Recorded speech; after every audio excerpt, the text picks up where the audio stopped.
And Quentin and I met through a friend of ours, Scott Spiegel. I produced this little movie with Scott. It was my first movie. It was called Intruder. Sam Raimi was in it, and the whole thing took place in a grocery store. And it was really funny because, I was trying to be a producer, and I read this screenplay, True Romance, which I loved, and Scott introduced me to him. I met Quentin at Scott's house. I think it was like a 4th of July party, and I go, "Oh, Quentin Tarantino. I read a script by a name very similar to that called True Romance." He goes, "That's me." I go, "I don't think so." And he goes, No, that was me." I go, "Really?" He was trying to convince me that he actually had written the script. And I said, "Man, I loved that script. It was fantastic." And he had Natural Born Killers already at that point, written that, but he was getting tired of trying to get that made. And so he said, "I'm going to write this script, Reservoir Dogs, and it's about a bunch of guys that do a jewelry heist, and it all takes place like in a garage or someplace where they all come back afterwards." And he was actually intending it originally for everyone to get away. And of course, that doesn't quite happen. Which is one of the things that's great about the way Quentin writes, is that he starts off with this intention and he creates these characters, but then the characters write the movie in a sense. He is in a sense God, but he's infused these characters with this ethos, and they end up walking through this world and create this world. And at the end of the movie, they created a different scenario than he had kind of started out with. Originally, Reservoir Dogs was going to be shot for like $30,000. Quentin was going to do it with just him and a bunch of his friends. He said, "We'll do it in black and white, 16 millimeter. I'll play Mr. Pink. You'll play one of the characters." And I read the script and go, it's better than that. You need to let me go out and raise some money. And he says, "I don't want to wait. I'm a director who has not directed, therefore I don't exist. And I'm not going to wait. I'm not going to wait years to raise money." Meanwhile, my friend Chris Brancato, who's a big TV showrunner now, he was a good friend of mine and a young writer, and his roommate was Lawrence Bender. Lawrence Bender was PAing on another one of their friends' music videos, and I knew Lawrence a little bit also. And when I first started working at Jersey Films, I would always comb through the films in pre-production chart. And I'd always see if there were really good actors working with directors I had never heard of. And so then I would get the scripts and I would do the research. And there was the script, Reservoir Dogs, and it had all these amazing actors in it. So I got my hands on the script and I read it. And then I started calling. It was actually Scott Zimmerman at William Morris, I think his name was. And he was Quentin's original agent before Mike Simpson. Mike came on board in the process. And Lee Stolman, who was working for this guy, Scott, read it and said, "This is really great." And he got Mike involved, and Mike became Quentin's agent. The script had started to make the rounds around town, and we were really focusing on the independent market at that time. And one of the guys came in and told me, "Hey, this script, I read it. It's just really amazing. You've got to cancel whatever you're doing tonight because this guy's coming in tomorrow to have a casting meeting. You got to read it." I said, "Well, I've got to do this, that, and the other." He goes, "It's really, really good." And I said, "You're sure?" He goes, "Yeah." I said, "Okay." So I canceled whatever I was going to do, and I stayed home and read it that night. And sure enough, it was like, one of the best scripts I'd ever read. Maybe at that time, it was the best script I'd ever read. I remember reading the script for the first time, and it's so funny because every script I've read of Quentin subsequently, I've had almost the identical reaction. But I sat in my office and I was reading the opening scene when they're in their diner and they're doing the Madonna dialogue and the dick, dick, dick and all that stuff. And I remember calling Howard and Bob into my office and saying, "I've never read anything like this in my life. It's the first time I'm reading characters talking and each one of them has a voice.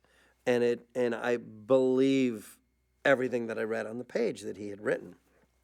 And so often when you read scripts, you have to put a face to that voice. And what I loved about his writing was he put that face in your head. And I just remember reading it and just going, "Oh my God, I've never read anything like this." It blew me away. The other thing about Quentin and the world of home video at the time, part of how Lawrence ended up in his partnership with Quentin was that he knew Harvey Keitel's acting coach. And there was a home video company that Richard Gladstein worked for, Live Entertainment. If you had Harvey Keitel, you got $1.5 million to make your movie. And since Lawrence knew somebody who knew Harvey, he said, just give me a month, because Quentin had been burned by all the permutations of when he was going to direct True Romance, when he wasn't. So basically, Lawrence said, please give me 30 days. We're making Reservoir Dogs. I'm still in acting class, and I'm a PA on movie sets and commercials to make money. And my acting teacher said, out of anyone in the world, who do you want to be in this movie? And Quentin and I had talked about this quite a bit, and Harvey Keitel was our dream. So Peter Flood was my acting teacher at the time. His wife was also an acting teacher, Lily Parker. Lily was a member of the Actors Studio. And Lily gave the script to Harvey Keitel. And I'll never forget, I was at my girlfriend's house at the time, and I checked my messages on my machine, and I get a message from Harvey Keitel. And it's like this life-changing message that I will never forget. I just going to shoot myself that I didn't save this message. But like, hi Lawrence, it's Harvey Keitel calling. I just read this script, Reservoir Dogs, and this fellow Quentin Tarantino is really talented, and I'd love to help in any way I can. Please give me a call. It was like my dreams were about to come true in this just paradigm shift kind of phone call. So we all went over to his house, Quentin and Richard Gladstein and myself, and Harvey Keitel is bringing us out espressos. You're like, wait a minute, we're in a movie. Harvey Keitel is bringing us an espresso. I felt like I was in one of the movies that Harvey was in. So Harvey became attached to the movie. And that was the thing that enabled us to actually greenlight the movie. Harvey, attached at the budget that we were at, enabled us to greenlight the movie. Keitel was Godfather the minute that I got the script, and one of the reasons why I read it was Harvey Keitel wants to be in this movie. I first read the script of Reservoir Dogs when Monty Hellman sent it to me. I had made a film with Monty years before. Monty called me up and said, I have this script for you to read. I said, I assume you want to direct it. He said, I would love to, but there's this kid who wrote it who's going to direct it. And for some reason, Monty dropped the script off at my house. And I worked at Live Entertainment, a home video company. For some reason, on my way into my house, I opened up the thing, I started reading it, and there's no description of the characters whatsoever. It just says, 5 guys, black suits, sit around a diner, and then the dialogue starts. And I just started reading it, and I was immediately just completely freaked out by it and loved it. And I remember halfway through I stopped because I said, there's no way it's going to be able to sustain. And so I stopped and I took a walk, and then I came back and I finished it, and we made the movie like 4 months later or something. So we're prepping the movie, and we're getting everything for free. We're working out of someone's place, and we're casting on the Fox lot. I mean, Ronnie Yeskel was our casting director at the time. And so we're casting away. We had these great casting sessions. And it'd be Harvey Keitel. So the people were reading in the room would be Harvey, me, and Quentin, and the actor. And I remember Harvey would be sitting there reading, and it would just make some people really nervous. Sometimes Harvey didn't have his shoes on. I remember years later, I remember coming into the room, and it was Harvey Keitel, he didn't have his shoes on. And every act would be there 15, 20 minutes, and we read scenes over and over and over again. And so we had a pretty good cast. I mean, a great cast. And Harvey said, you're almost done, and you've seen all these wonderful actors, but there are wonderful actors in New York, too. And you should see them. And I said, Harvey, but Quentin and I are broke. We don't have any money to go to New York, and we don't have any money from the budget. And he said, okay, I'll pay for it. I'll take you guys to New York. So we left. So we cast all day on Friday. We took the red eye Friday night. And I'll never forget, about 3 or 4 o'clock in the morning, when Quentin and I were in coach, and Harvey's in first class, and we meet in the middle, and he says, guys, someday you're going to be in first class, but now it's on my dime, so you're in coach. But he said, trust me, someday you're going to be in first class too, and we laughed. And we get off the plane, we go straight to his buddy. Todd Thaler had given us his space in New York to cast out of. Harvey put us up in the Mayfair Hotel with his own money. And there we are in the casting room on Reservoir Dogs. And there's a room full of 20 guys out there waiting to get in. And for a while there, I'm playing the cop who's tied up in the chair. And guys we'd have to say, sorry, no knives, no guns. People would pull out a gun, they'd pull out their knives. And Quentin would have to literally, sometimes Quentin would say, oh, stop, time out, stop the audition, no knives. Literally, no guns. And they'd be choking me, the chair would get flown over, the room was sweaty. And in came Steve Buscemi. And there was something about Steve Buscemi. It was like, okay, this guy has got to be in the movie. And Quentin made him Mr. Pink. And so if Harvey did not bring us to New York City, we would have never cast Steve Buscemi. We had seen the movie that he was in, this wonderful little movie he had done, and we liked him, but we wouldn't have cast him unless Harvey brought us to New York. So Harvey brought us to the Russian Tea Room, and we're having a coffee. And of course, being from New York, I'd never been to the Russian Tea Room. I could never afford to be in that place. And Harvey were talking, and I said to Harvey, you know, you've done so much on this movie. We want to make you a co-producer. He says, boys, what's taking so long? I've been waiting to hear from you. It's about time. We all laughed, and that's how Harvey kind of became a producer on the movie. And he became like a big brother to Quentin and I.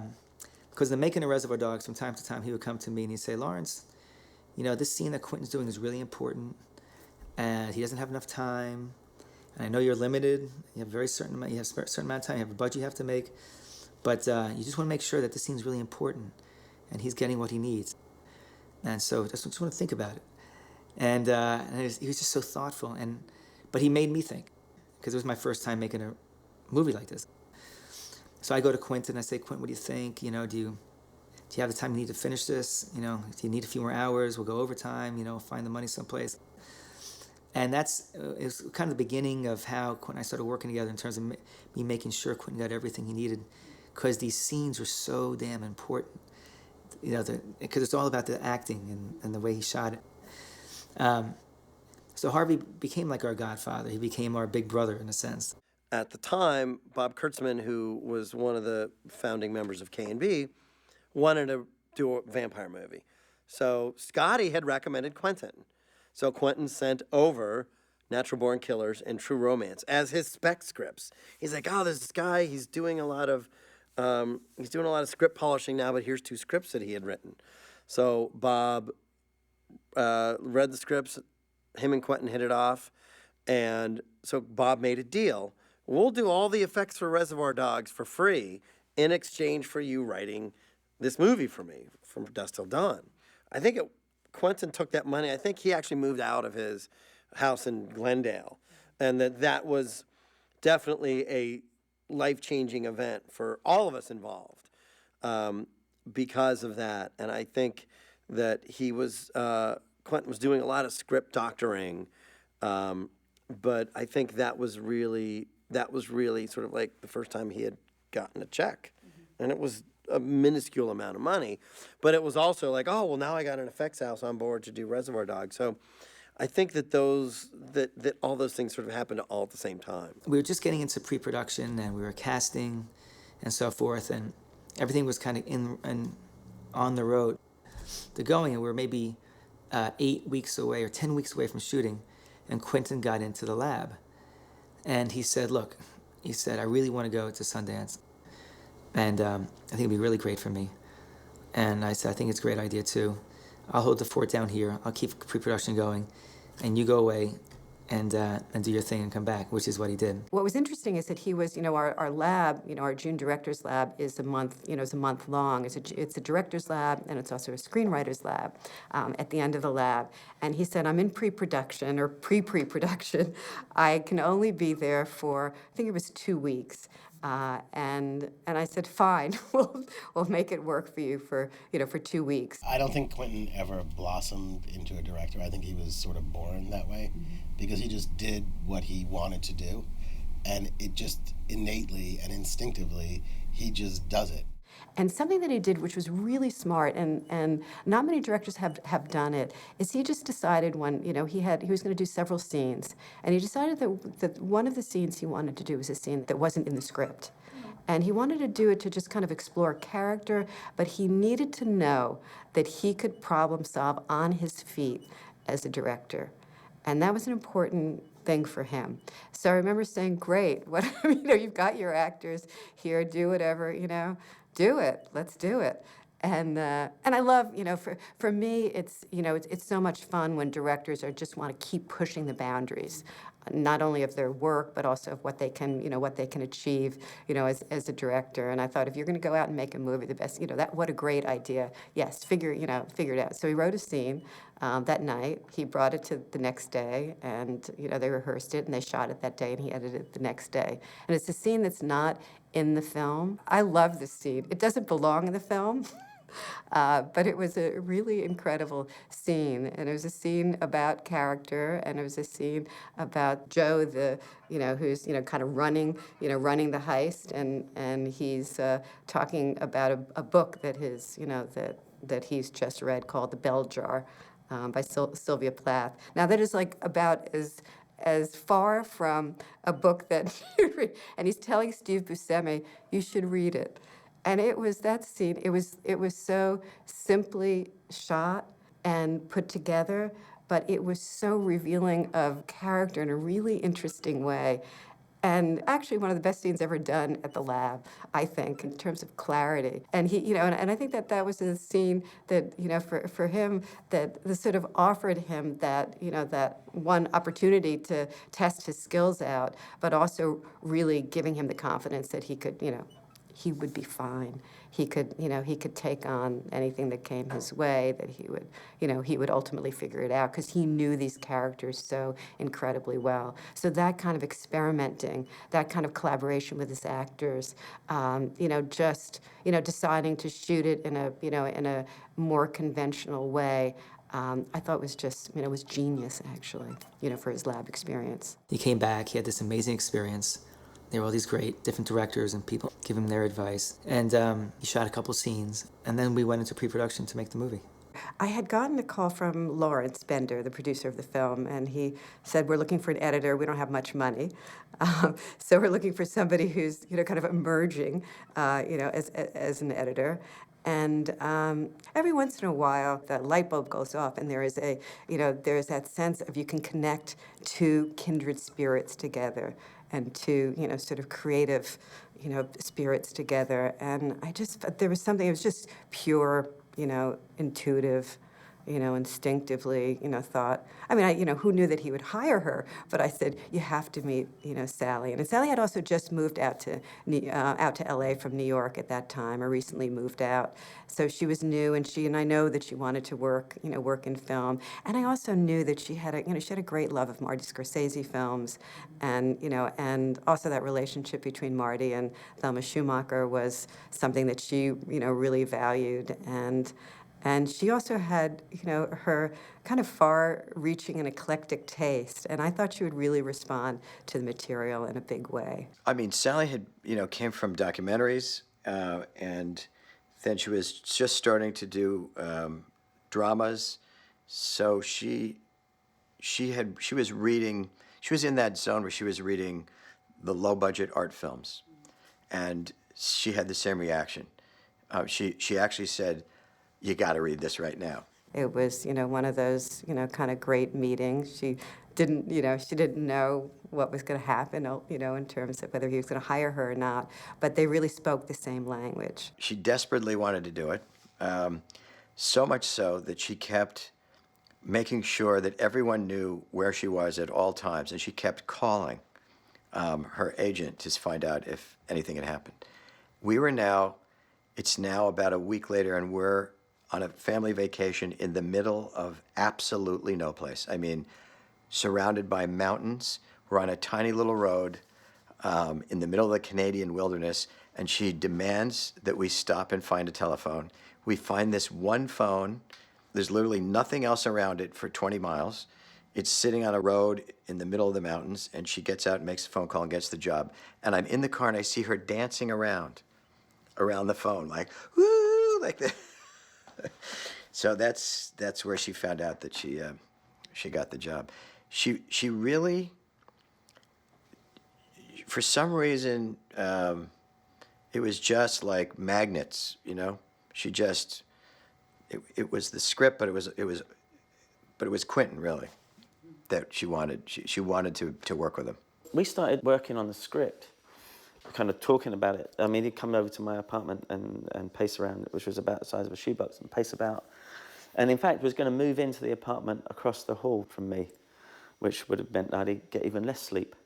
And we would discuss it, back and forth and back and forth. And at one point, I think he was thinking about playing one of the larger characters, and I suggested to him it's probably not a good idea, because there's a lot to do in 5 weeks, and you could tell he had the energy to take everything on, but we needed a director, someone there all the time. It was because it was actually quite a complicated film. But we all knew it was that he had talent just from the script, and then from the conversations with him, the way he was, and then when we were filming it, I discussed that with Harvey one day, saying, "What do you think?" Said, "I think this is really good," and it was. I'll never forget, because I had all the boxes of the delivery items for Reservoir Dogs in my apartment. I was living in a 2-bedroom apartment with my roommate Chris Brancato, who's a writer now, and on the way to Sundance, I drove to Sundance, and on the way to Sundance, I stopped to drop off all the boxes and the film to Richard Gladstein, who was our executive at Live Entertainment. So I drive into the Valley, and I have a little tiny red Toyota that I had for like 15 years, and I drive up, and I have all these boxes of all the contracts and all this stuff, tons and tons of stuff, and the reels, and I drop it off, and I'm in Richard Gladstein's office, and he looks at me with a big smile and says, "Congratulations, how does it feel to be unemployed?" I'm like, oh my God, it never even occurred to me that I've been working this whole year, and now that basically meant officially the movie was done. It was handed over, and I had no job left in a sense. And we laughed. And I jumped in my car, and there was like a 10 or 12-hour drive from basically from LA to Sundance. And it was really kind of exciting. I didn't know what to expect. I'd never been to Sundance. And it was really exciting to be there. There's this Saturday morning on the first weekend of Sundance. It's like a filmmaker's breakfast.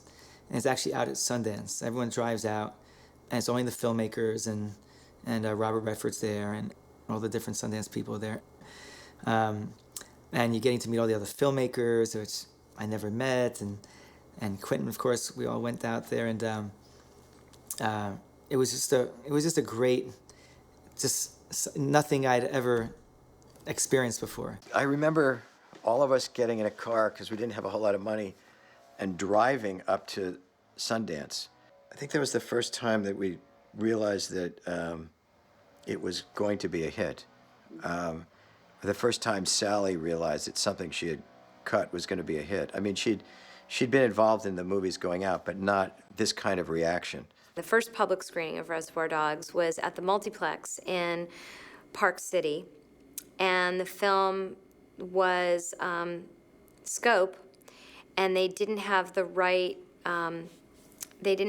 mat. Some of the movie was on the outside on the walls, not where it was supposed to be. It came around, and it looked slightly out of focus.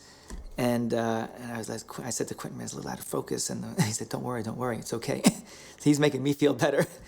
And at the end of the movie, right during the Mexican standoff, the power went out, and the lights went out, everything went out, and it was complete blackness. I couldn't believe it. And finally get all the power back on, the movie kept going. And I was standing in the back, people going out, and they were like, "Hey, congratulations, Lawrence, great movie." And it was really like, wow, it was really, it was one of those amazing moments. The thing I remember about first showing it at Sundance was that there were people that were very angry about that there was this much violence in the movie. And in the Q&A, people were a little bit up in arms about how could Sundance show a movie that so-called glorified violence. And I remember Quentin standing up and going, "Look, like, you saw the picture that was in the little brochure asking you to come here. It's these guys with these guns. You read the description. What did you expect you were going to see?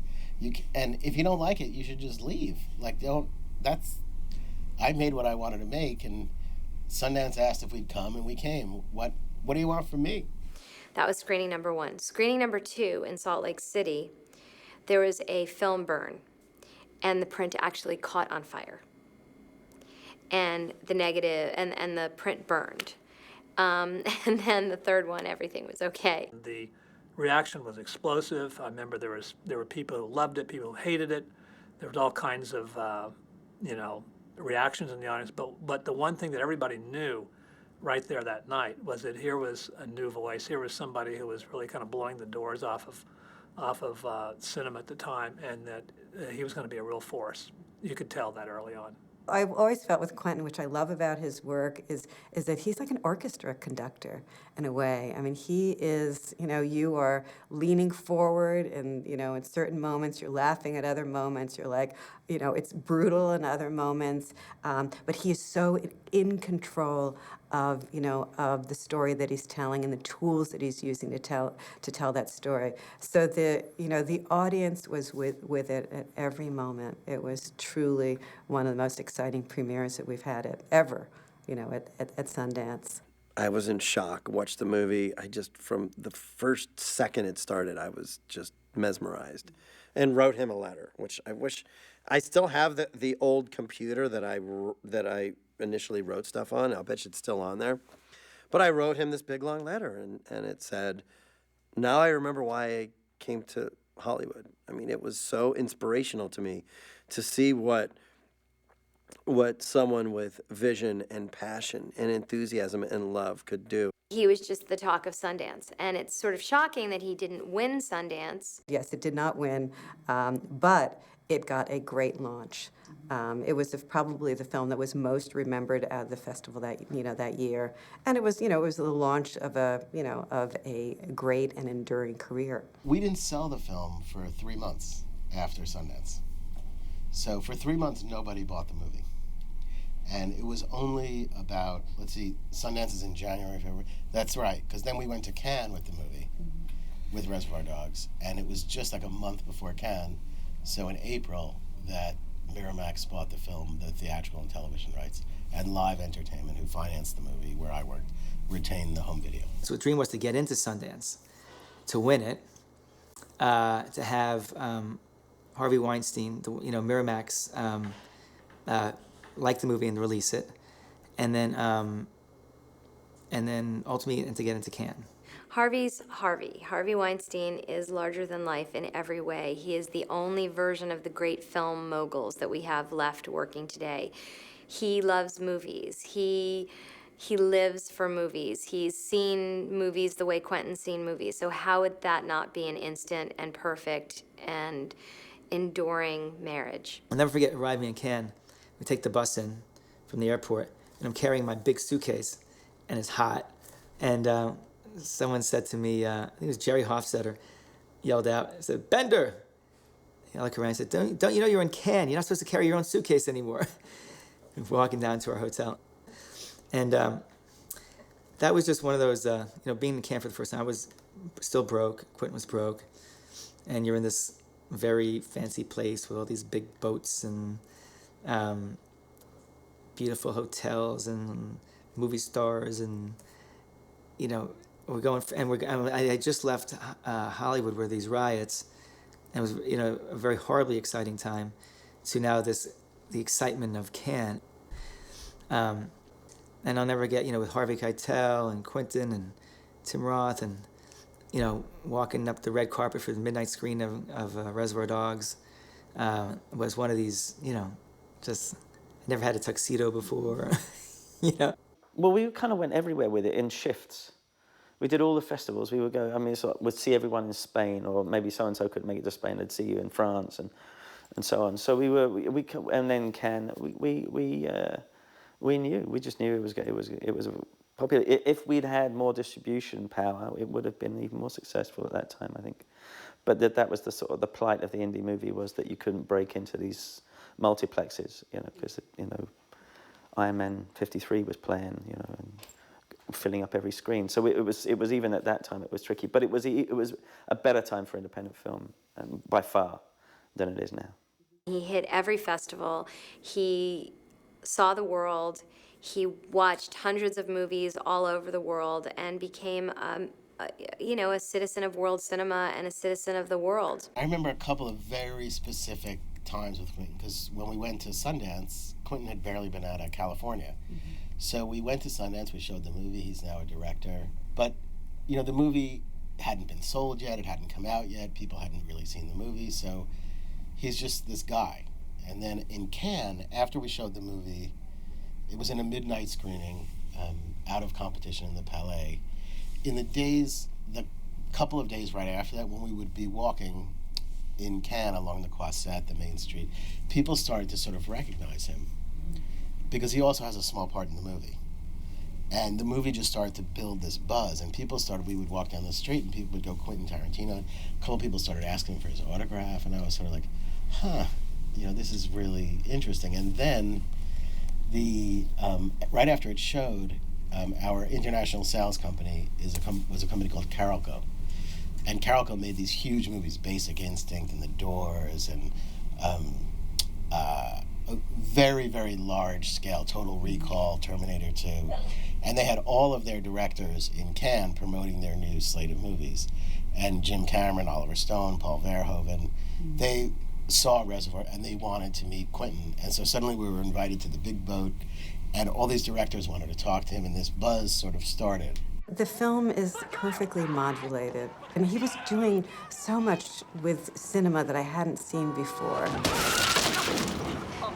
And the greatest thing is, it's a heist film where you don't see the heist. I mean, how great is that?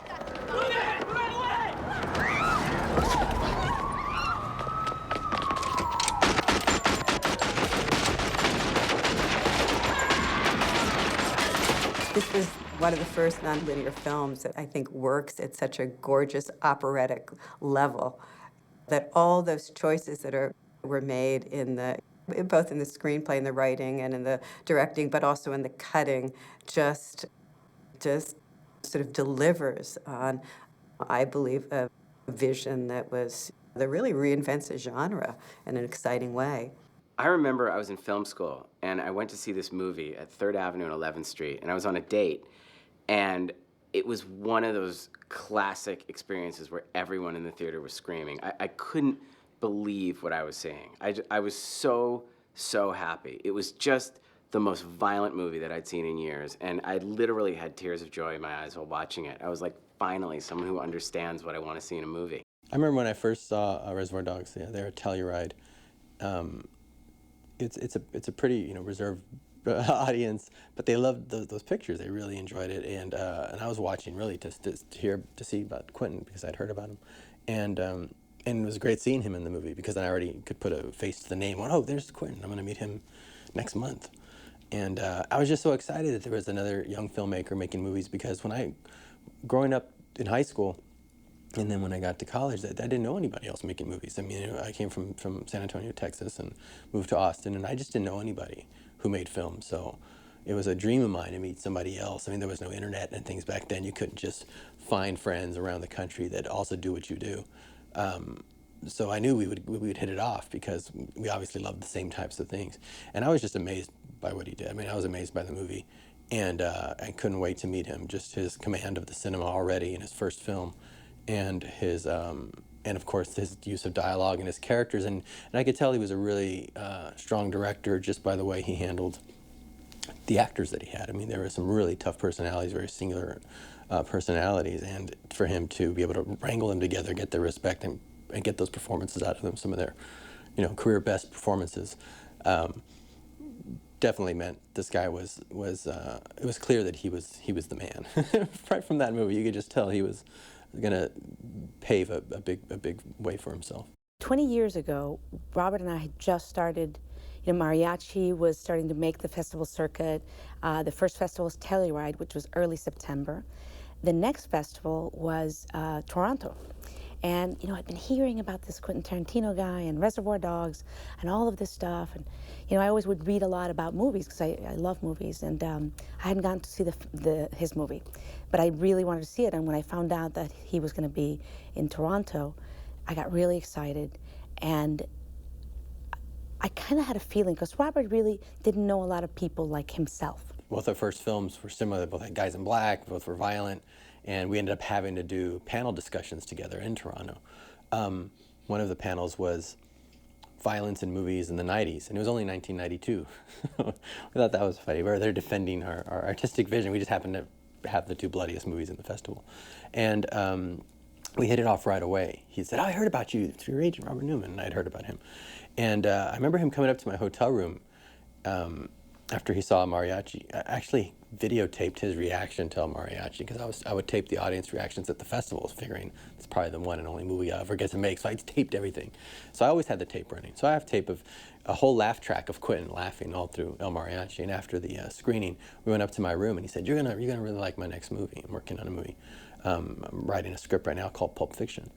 And it's 3 stories, and it'll be told kind of like Reservoir Dogs, non-linear and out of order. But he said, "You're really gonna like that." When I saw Quentin and Robert come into the room, he came into our hotel room. It was like watching magic, 2 brothers that hadn't known each other existed, And to start at that ground zero, Quentin had already been going since Sundance through the festival, so this was kind of his end of his run of the festival, and this was Robert's beginning of a run. And to be able to find someone like that, a friend that has been a lifelong friend to both of us, was really special, and I never forgot that moment. I even remember what everybody was wearing, which is interesting. Such a visual. It was beautiful.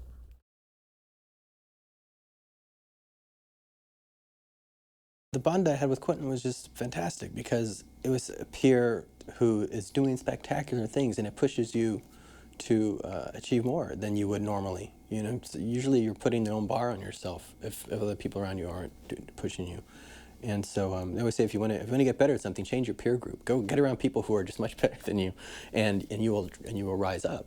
And it was amazing what he could pull off. I mean, I remember he came to me, he was telling me about a film that he did. He said, "I just finished this film, and I don't know, it still feels like a kind of movie Quentin would make. It doesn't feel like a real movie." And I was trying to be a good friend and go look at the bright side of it. He's obviously disappointed. I said, "Well, it's good. It's good that it's not like every other movie. It's good that it's different. It's better that way. You don't want it to be like everyone else's movie." He was just like, "I don't know. It just didn't come out like I expected." And it turned out to be Pulp Fiction. He did not know. As his second movie, Quentin was very smart. He was a very studious as a filmmaker.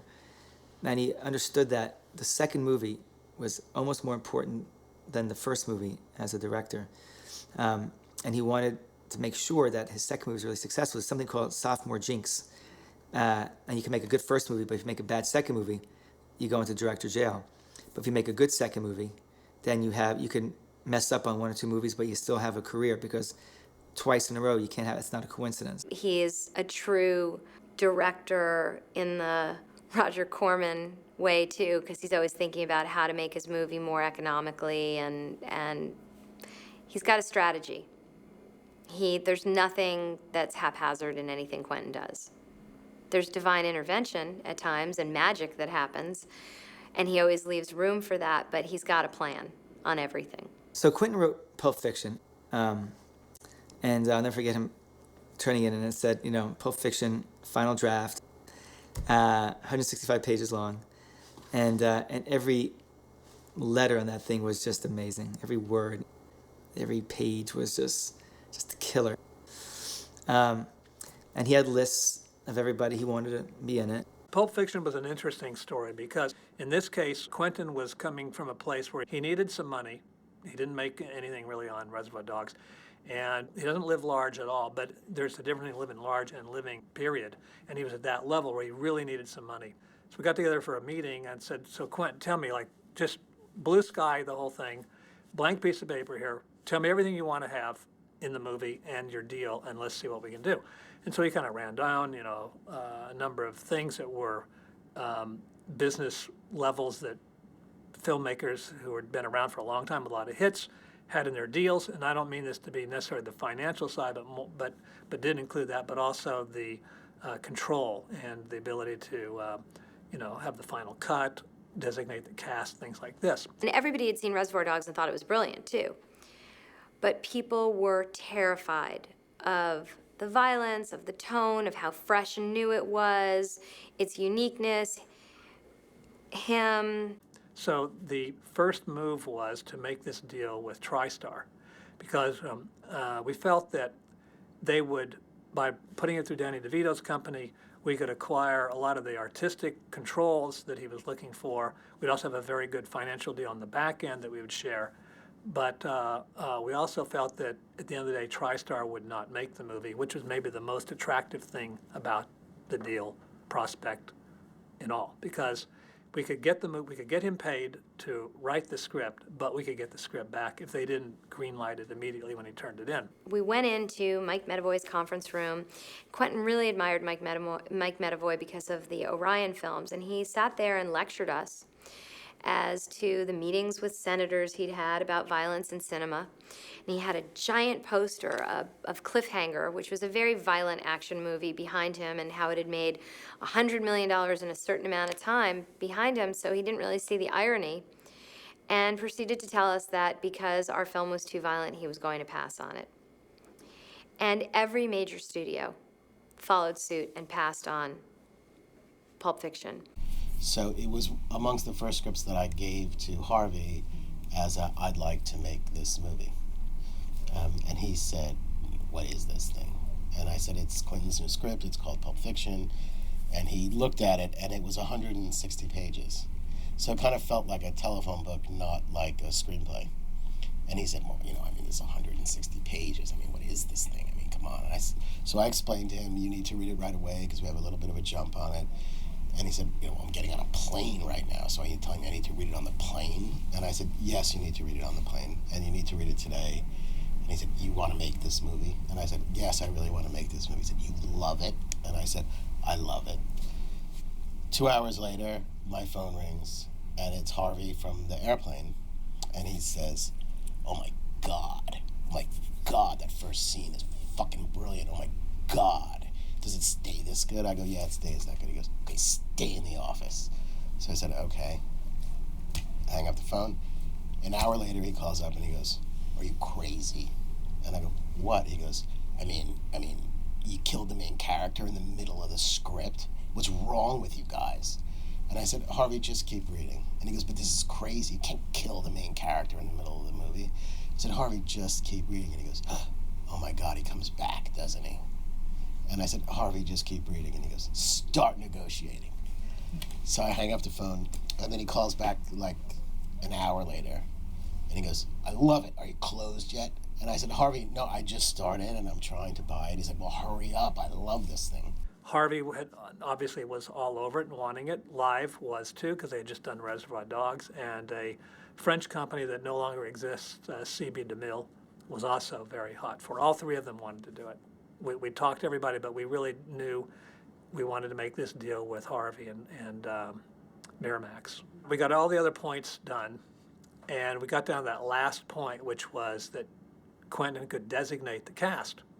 And he was saying right up front, it's going to be John Travolta playing the lead. And, it was about 12:30 midnight here in LA. It must have been 3 or 3:30 or in New York where Harvey and Bob were. And it was really Harvey saying, look, we've agreed to everything else. We hear you, but on this point, we really have to, let's just leave it for later. We'll see. Maybe it'll be fine, but let's just close the deal now and we'll deal that later. And we said, no, you have to, if you want the movie, if you want to close the deal, you have to agree to that. You have to agree to it right now. In fact, you have to agree to it within the next 15 seconds. And we started counting down. And I'll have to give it to Bob. At about 8, Bob jumped in and said, Harvey, let's just say yes. We're going to make this movie. We'll figure it out one way or the other. And they did. They agreed. And John Travolta was the lead in the movie, and the rest is history. There were so many people that called. And, of course, it was tempting because at that time, John's career wasn't what it became after Pulp Fiction or what it was in his early days. The script had gotten out, and Bruce Willis and Daniel Day-Lewis had both read it and on their own said, I want to play that role. Quentin wasn't going to cast anyone other than John Travolta. So no matter who read it, no matter who said that they wanted to play it, no matter what came up, no matter who said they wanted to send it to someone, no matter what actor called up and said, I read it and I want to be that guy, Quentin's answer was always, no, I cast John, so sorry. Whether I do well or not do well, this is my thinking at the time, is that I've already had a career that's of substance and I will deal with it and always have something to do. He may not. So as much as he's dropping the gauntlet for you, you better drop the gauntlet for him too.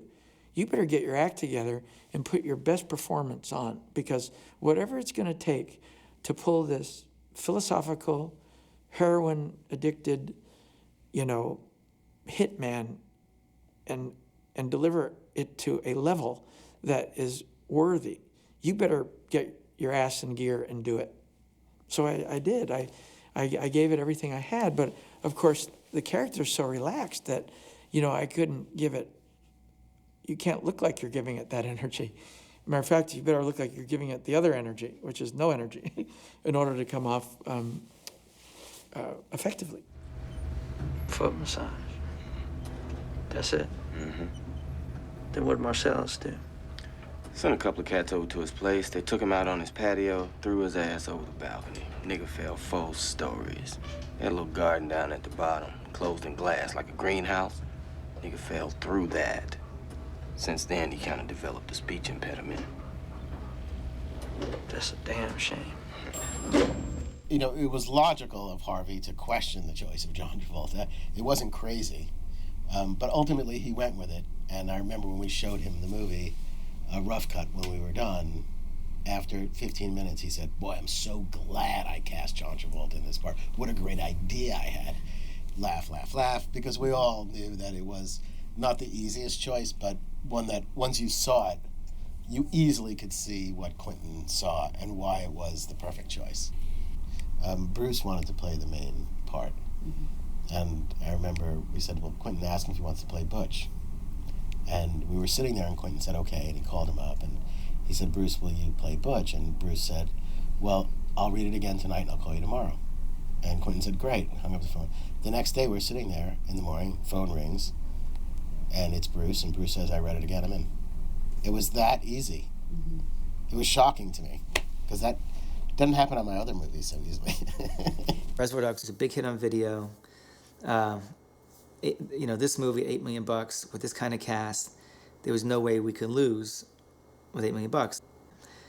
So I did a budget, and the budget was like, I don't remember exactly, but I'd say it was about $7 million. So I said, okay, we're up to 7. So $8 million is our topper. So we have $1 million or was some number like that. We give all the rest of the money away to the actors. And that way, that'll be our top point. And we divided that number up equally per week. So I said, okay, well, here's Uma and Sam Jackson and John Travolta and Bruce Willis, and Harvey Keitel and Tim Roth. And so all these guys, gals are working for X amount of weeks. So I added the total amount of women and man weeks together and divided into whatever the number was, $1 million. And we came up to 20,000 a week. So whether you're Chris Walken working for 1 week or you're John Travolta working for 7 weeks, you would be paid 20,000 a week. Everybody on those movies worked for less money because we were making them for, in total, less money. So it wasn't just that the actors were taking a haircut, it's that in order to keep the price of the movie at a very manageable level, the casts are vast, and you can't start paying people in some uneven fashion. The thing is, making movies are always hard. Making Pulp Fiction was not an easy movie by any means. At one point, I had to somehow fit Harvey Keitel into the schedule. I had to go to every single other actor and ask their permission to change the schedule a certain way. Everyone did because Harvey Keitel was like God to everybody. But it was very complicated. Making Pulp Fiction was not easy, but it was just a joy. It was just this amazing kind of sense that you were doing something special. Now, we didn't know we were changing film history, but we really felt like we were doing something very special. And every time you were shooting, you felt like you were shooting a certain movie because you're shooting, at one point you're shooting John Travolta and Sam Jackson. And that whole story was over, and then another story. And all of a sudden you're shooting Harvey Keitel and you're shooting Bruce Willis, and then you're shooting Uma. And so what would happen is one group of actors would be on the set, and then their time on the set were over, and they leave, and it would be really sad because they're gone, they're not coming back. But then all of a sudden, Uma Thurman would show up, or Christopher Walken would show up. They hadn't been there yet. And so there's a new excitement of almost like a new cast, almost like making a new movie. When I showed up, I had my script. My script was kind of annotated. It was color-coded. Yeah, because I do all these different things to my script. So I had my lines in one color, I had my actions in another color, scene numbers in another color. I had stuff in the margins already, and he was like, what is all that? And we started talking about it, and Quentin told him, don't mess with this guy. He's like, he knows what he's doing. So all of a sudden, John realized, okay, well, we have to get have to get in this. But, he made us do stuff like go to dinner and, hang out. Just go somewhere and talk. Or just go somewhere and hang out. Or go somewhere and smoke a cigarette. And we would do that. So he kind of forced us to have this relationship that looked like we'd known each other for a very long time, because that was the first time we met. And then we just kind of instantly fell in love and just kind of started hanging out together and being very close and, finishing each other's sentences and stuff. So it was very cool like that. But John's just he's the loveliest guy in the world. It's amazing how big his heart is and how hard he works and is willing to work on stuff. So we got to those characterizations pretty quick. Jules, look, what happened this morning, man, I agree, it was peculiar. But water into wine, All shapes and sizes, Vincent. don't fucking talk to me that way, man. If my answers frighten you, Vincent, then you should cease asking scary questions. I'm gonna take a shit. First thing I did was I interviewed a bunch of heroin addicts, I'd already played a hitman in Robert Altman's The Dumb Waiter, so I kind of had that viewpoint down. I kind of knew the glee of irresponsibility that people who kill people have, that, it's thou shalt not murder is what they're disobeying. Killing is another moral code. You have to kill to eat, you have to kill in war. It's a different moral code, but murder is intentional and unacceptable. But in a criminal's mind, they have justified it. So I got that part down. Like I could see how I could play an irresponsible guy towards killing. But I didn't know what the drug world was at that level. So in interviewing these heroin addicts, I took copious notes. And finally, before I let go of the white-collar guy that was a heroin addict, I said, okay, you're more the tone I want to play, because your description of heroin is better than the street guy's description, even though I got some cool things from him. I need to know what I could do, because I don't want to take heroin, to be the closest thing to the feeling. He said, there's nothing. I said, I need something. You got to come up with something. So he thought about it, came back, and he said, okay, if you get really plastered on tequila and you lie in a warm pool of water, and the high of heroin is here and the low of heroin is here, you'll come up and skim the bottom of the feeling of heroin. I said, cool, I could do that. That was acceptable to me. So I did that. And I got that whole euphoric buzz. That's where the half eyes closed and the feeling, the warmth through the body. And he described heroin in waves and ups and downs. And I designed the peak of it and the low of it. The peak of the heroin was in the car driving to see Mia, and then the low of it was, of course, at the end of the evening when, I'm putting the needle in her heart and I'm sobering up, and that's kind of the low of it. I got to orchestrate, because whether Quentin was conscious of it or not, he orchestrated a beautiful rise and fall of the evening of heroin. Anyway, I gathered enough information that I could really pull together a performance that I felt would be something that he would like. And that I went beyond his expectations thrilled me to no end, because he deserved that. My memories of the film are really of the process itself, more than anything else, and what a joy it was, and how delightful Quentin and the cast was. We all just clicked. Ken in 1994 was Uma, Bruce, Sam, John, Harvey Keitel, Tim Roth. Everyone hit the quaset at the same time. And it was like, it was crazy. You could feel the energy in the air that all these guys and gals just came to Cannes at the same time. And we all stayed at the Carlton. I think Bruce and John, they stayed at the Hotel Ducat, where all the big movie stars stay. And Quentin and I were kind of stayed more in the thick of it at the Carlton.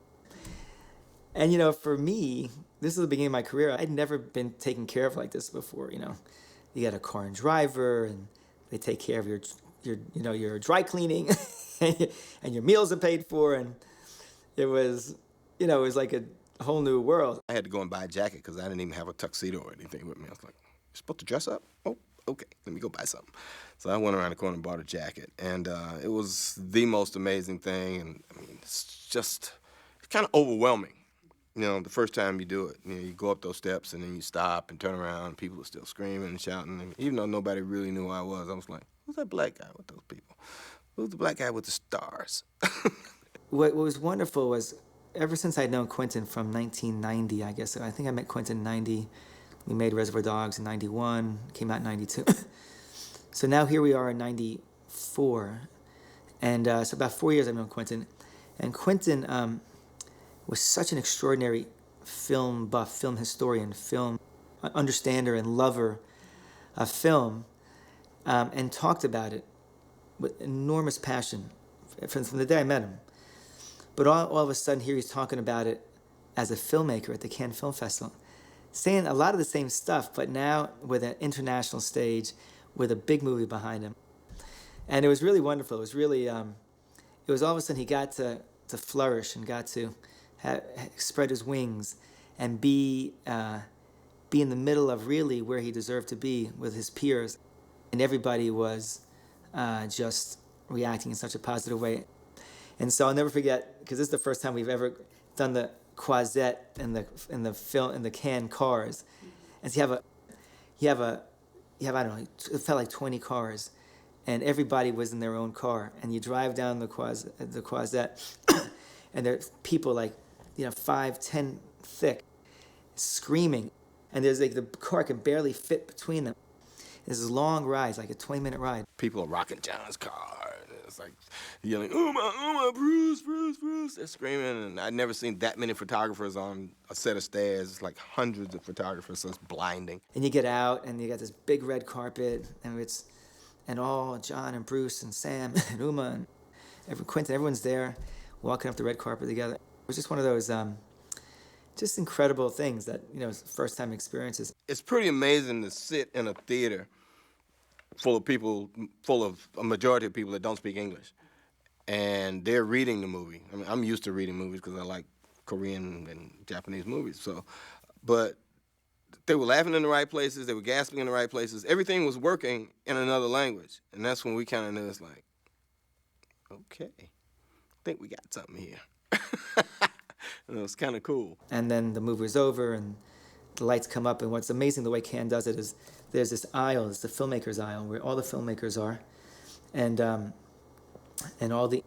there's a big area in front of you, and then the lights come down on top of you, and then they bring these cameras, and the cameras project you out onto the screens everywhere, and Quentin stands up and starts to wave, and there's a standing ovation. It just goes on forever. I had never seen anything like it. I don't know if there will be anything like that because it was so new. I mean, brilliant movies are chosen every year, and they're usually worthy of it. But this was supernatural. When the movie was over, it was an amazing feeling because everybody stood up. Standing ovation, 15-minute standing ovation. It was crazy. And as you walk out at the top, you're at the top of the red carpet now. You look out, and there are thousands of people outside again, screaming.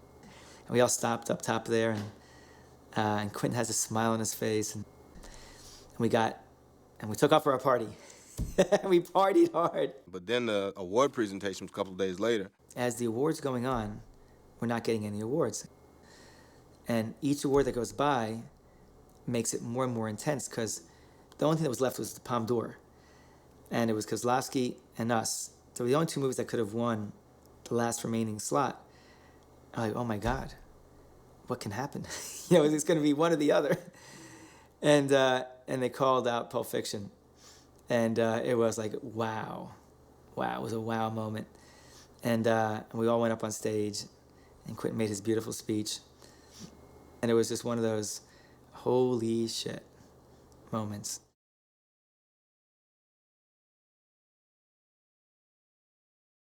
There was this whole alternative movement, and that was the big world in the culture. The big word in the culture in 94, 95 was alternative. Everything's alternative, and yet that was the mainstream. It started with Nirvana and the music and really crossed over into movies with Tarantino. And what he did was he got people excited about movies in a way that nobody had, probably since Steven Spielberg. The whole journey that we were all going through at the time was very unusual, very unique. So it was par for the course. And everything else that had happened, that of course he would go on and win the Palme d'Or with that movie. It just makes sense. You could feel you could feel the wave that was happening. There was this new independent wave that hadn't happened in 20 years that was happening again. It happened before with Coppola and George Lucas, and when Easy Rider came out and people didn't know what youth wanted anymore because they all loved Easy Rider. That's what Pulp Fiction was. It was like the Easy Rider of the 90s. And it just threw everybody, it made everyone's head spin. So to be in that arena, it was exhilarating. I remember any idea suddenly was a great idea. It's a different time. I mean, to think you knew anything was possible. And that was scary for some, but it was freeing for a lot of us because it meant there was no one wrong move. I mean, if my movie was in Spanish with subtitles and his is Pulp Fiction and gets released by a studio and his goes on to win the Palme d'Or, I mean, anything was possible. So you just felt like you were in the middle of this.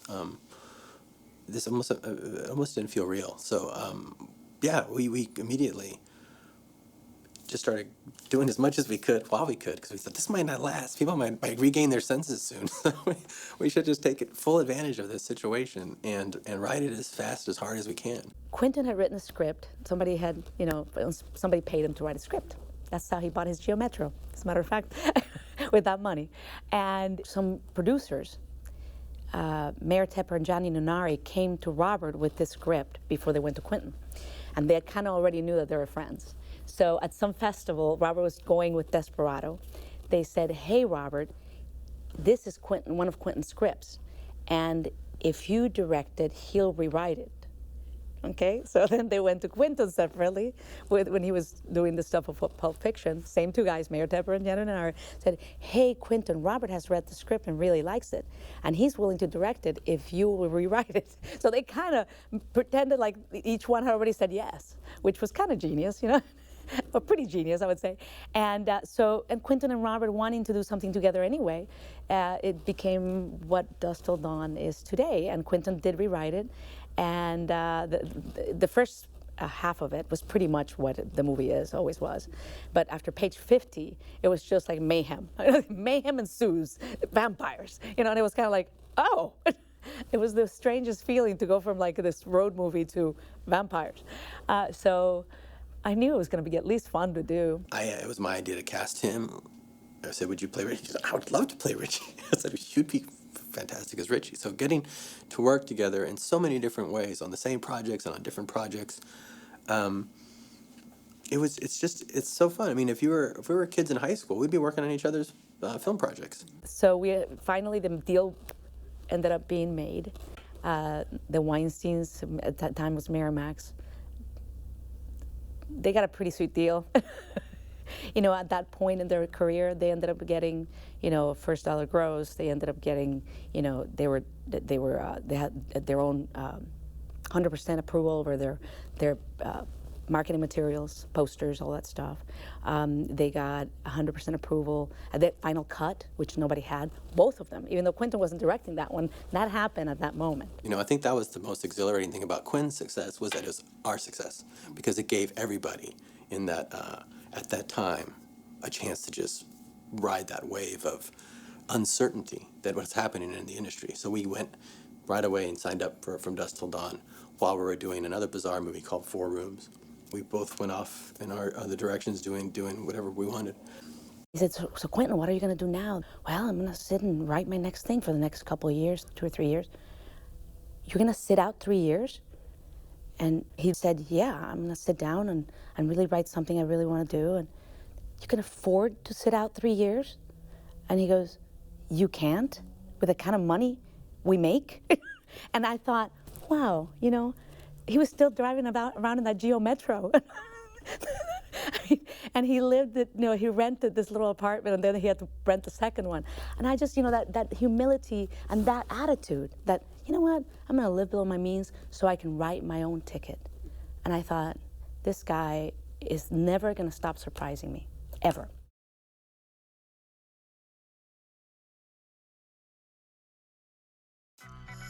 "14 years of a film that people are still receiving and learning from it, and I was a part of it.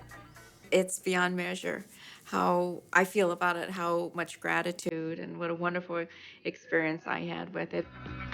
across 110th Street. Pimps try to catch a woman that's weak.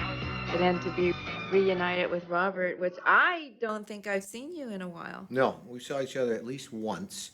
I know you were doing the L Word, Right. but I haven't seen you for a long time. For a long time, maybe almost 12 years. Whatever it is, it's been a while. It's been a It seems distance. like that long ago. Really. Yes, it was like yesterday for me. Only because I want to remember all of the wonderful moments that I experienced, not only with you, but on the film and with Quentin. But literally, I wrote a journal. I've got to send you a page and Any see of the what you juicy think. parts? Yeah, they're really let's, juicy. And matter of fact, because of where it is, it's so hot. There's smoke. You have to have a fire extinguisher. Smoldering, watch It out. is smoldering.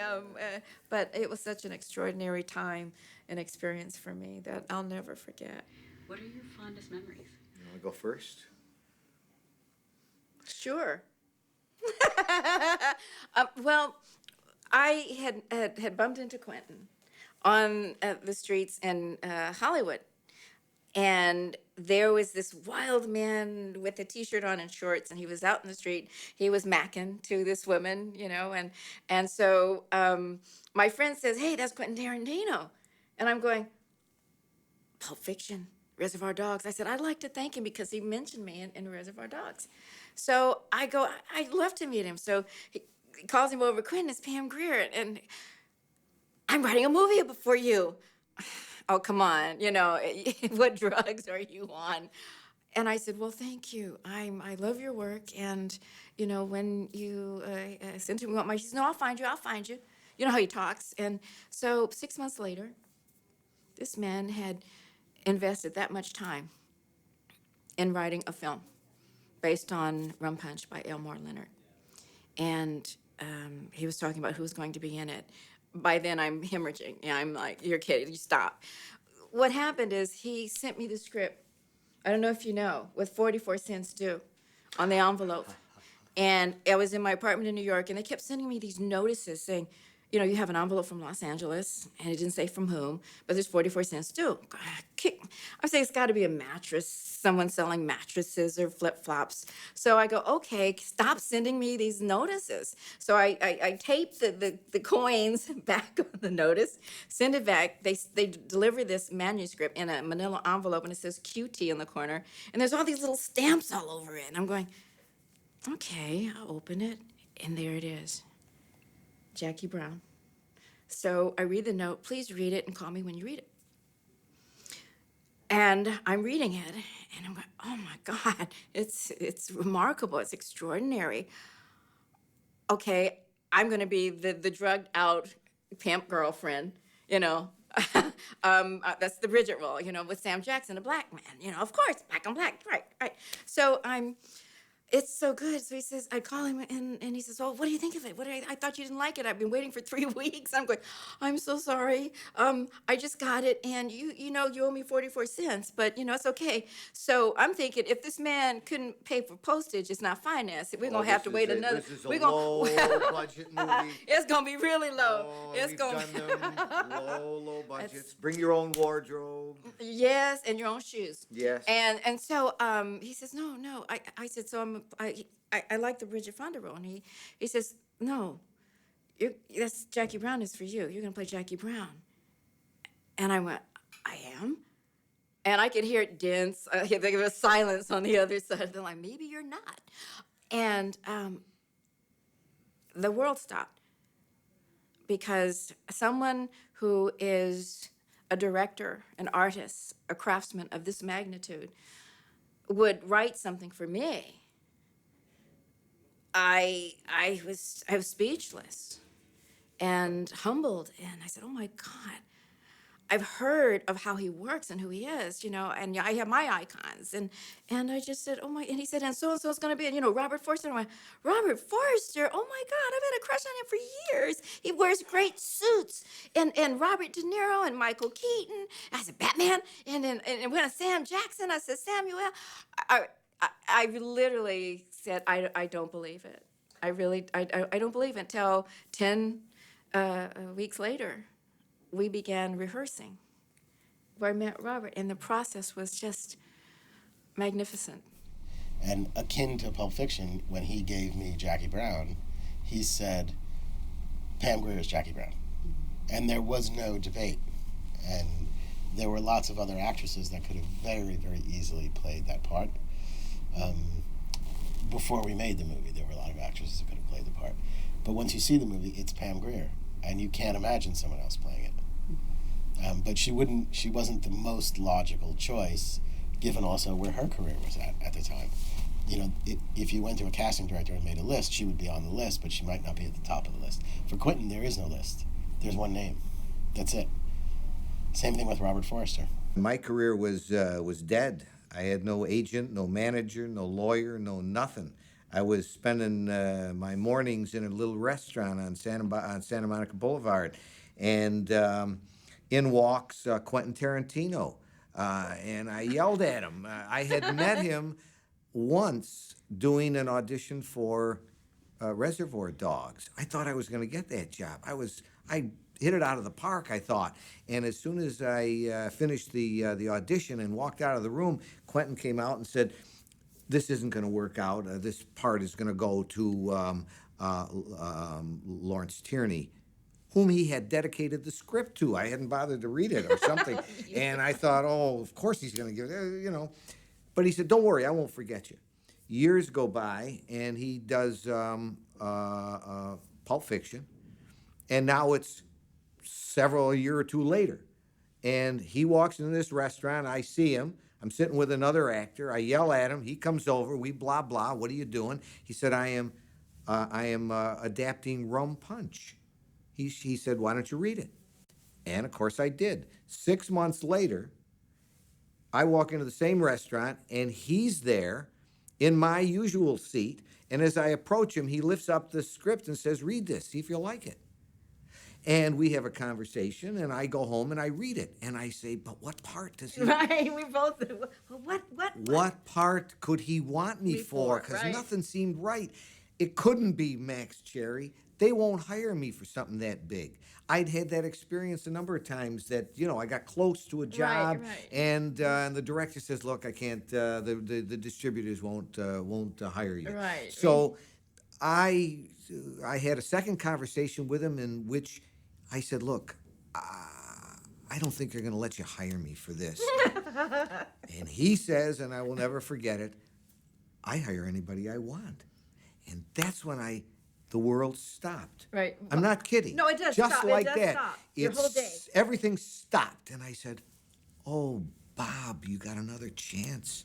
This is the chance that you've been playing for." I kept hoping that some young guy who liked me growing up would turn into a movie maker and give me a good part. And here it is. And so there you have it. It was a gift the size of which cannot be exaggerated. And I couldn't believe that it was Max Cherry until he told me so. Robert Forster, I mean, what a sweet, I mean, my God, sweet man. But even more than that, amazingly subtle and giving and prepared, and because I think one of the first things I did was I didn't hear you wash your hands in his office, and that was like the best scene, the most fun. He was perfect, just perfect. I didn't hear you wash your hands. Sam Jackson. This guy, if I missed a line or if I stumbled a line, he could give it to me. He not only knew his words, but he knew my words too. You don't meet many actors who can help you out in the middle of a scene. You usually got to go off camera and say, "Yeah, well, wait a minute, tell me that line again," or something. Well, it was important to me that Ordell, have that specific look. But Quentin kept telling me, I haven't figured out what he looks like, but that's not what he looks like. So I had Robert, my hairdresser, call the wig maker, and we had the wig made anyway. And then I had the little braid made for my chin and whatever. She did all this stuff. So one day when they were having a production meeting, I just put all the stuff on. And something happened. I wanted some water or something. And I just got out of his chair and I ran through the production meeting, headed for the craft service table. And they were going, "Wait, hey, who are you? Wait, get out of here." And I walked over to the table and he was like, "Oh my God, okay. And he said, that's what, I said, it's Ordell. And he's like, okay, you're right. To be a part of someone's dream was extraordinary and magical in a sense.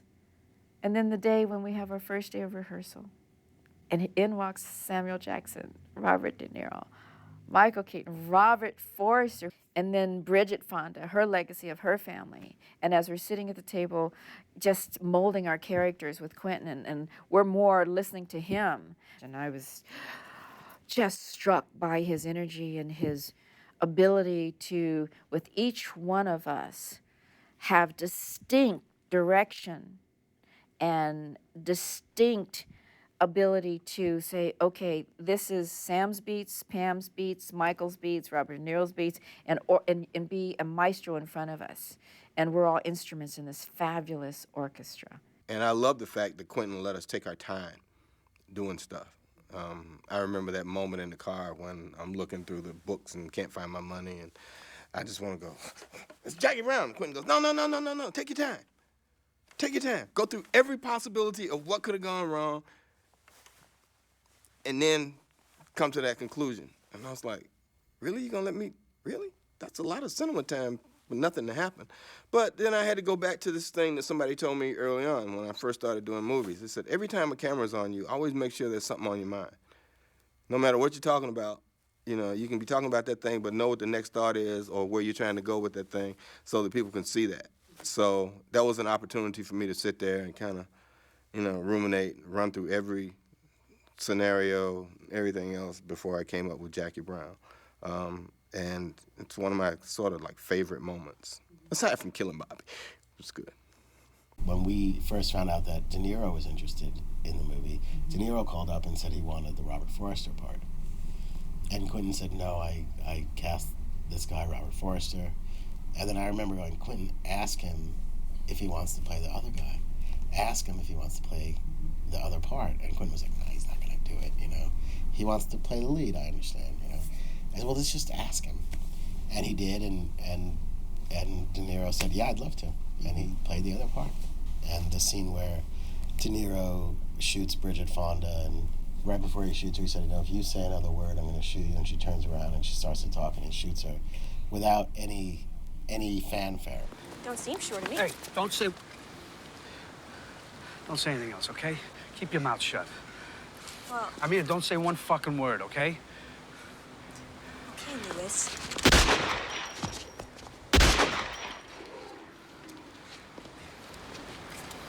And I was standing right kind of near the camera, and De Niro shoots her, and he just kept walking out of frame. And he walked right up to me, and he goes, that was fun.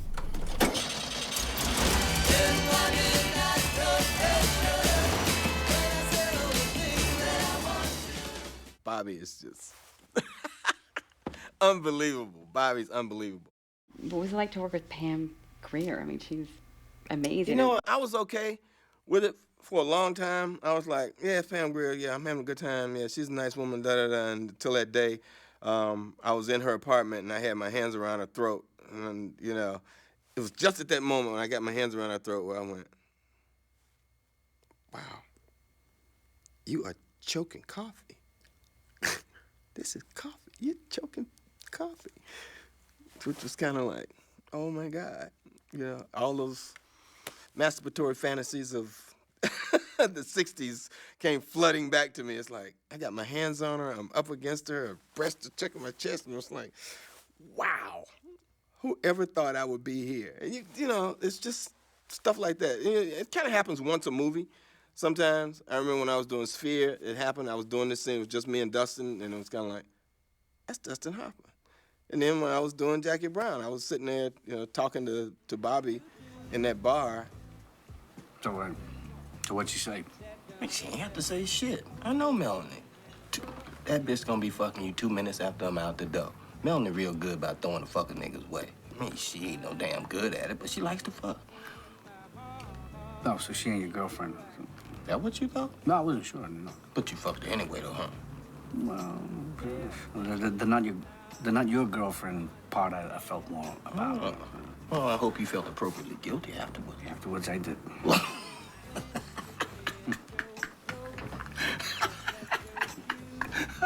shit. And I realized, wow, it's Robert De Niro. I mean, because those are people, when I was, you know, a person in New York or even in Atlanta going to college, watching them on screen, it never occurred to me that I would see them, meet them, let alone be in a scene with them. So it's kind of heady stuff when it happens. You know? And for them to look at you and go, well, that was great. You kind of go, for real? Okay. It's like, you go to your trailer and clap your hands and have a good time. After you see Jackie Brown read Rum Punch and go, how did he, is this the best one? How did he do it? It's just extraordinary. And there's so many things to think about. The scenes, the adaptation that just Quentin. And he is, in many ways, because he has so many textures, so many aspects about him, his music, he finds music and scores that tell a story without words. When Jackie comes out of the jail, her timbre, her speed, her dragging of her feet, been stripped of everything, not knowing where to go. Someone's going to kill her. She's betrayed someone. She has no job, no future. That was the last job she had. So she's going home to nothing. And just her posture, and Quentin sets it up, and you don't have to do a second take. You just, let's just do one for safety. But you never can do that first take better because it's so authentic, so on point. I think everyone wants to work with him because you will learn to direct yourself. And I learned more about myself. And he's so intuitive. He's objective, and then he's watching you and helping you evolve, because there's so much that you can't experience when you're in the moment. You know, like just kicking, how you'll twitch your leg or kick your leg or something that you do. He'll say, oh, do you notice you're doing that? And you go, no, well, you are. I like that, keep it, you know. So, oh, okay. So he allows you, when you work with him, you're liberated. This movie gave me a gigantic lift. And you know, for that, I'm sure Pam and I both were really thankful, indebted, and grateful to our friend Quentin. I'll send you a postcard. Will you? I sure will, partner.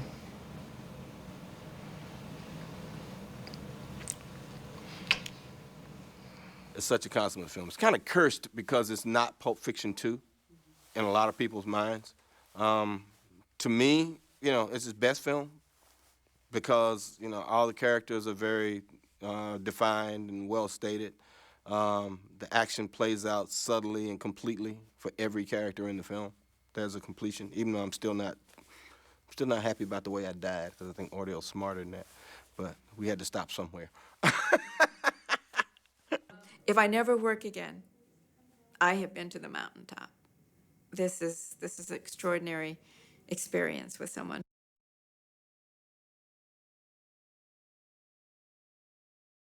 There's nobody that can beat Quentin at that game being the game of film history, knowing about movies, both films from the past and current ones that other people never even crosses their horizon.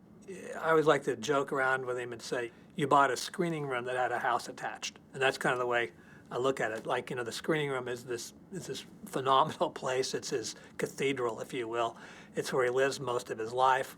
And he's a film buff like nobody has ever seen before, combined with a phenomenal memory that's frankly scary. One of the first dinners we were sitting there together talking, and we started talking about movies, and then we started talking about Hong Kong movies, because I collect Asian films too. I watch Asian films all the time. And we started talking about Asian films, and he was like, I never had a conversation about these films with anybody else, because nobody else watches them. And then when we started to work, he would pass by my trailer, and he would always hear somebody kicking, screaming, getting chopped or something in my trailer, because I watch Hong Kong movies all day long in my trailer.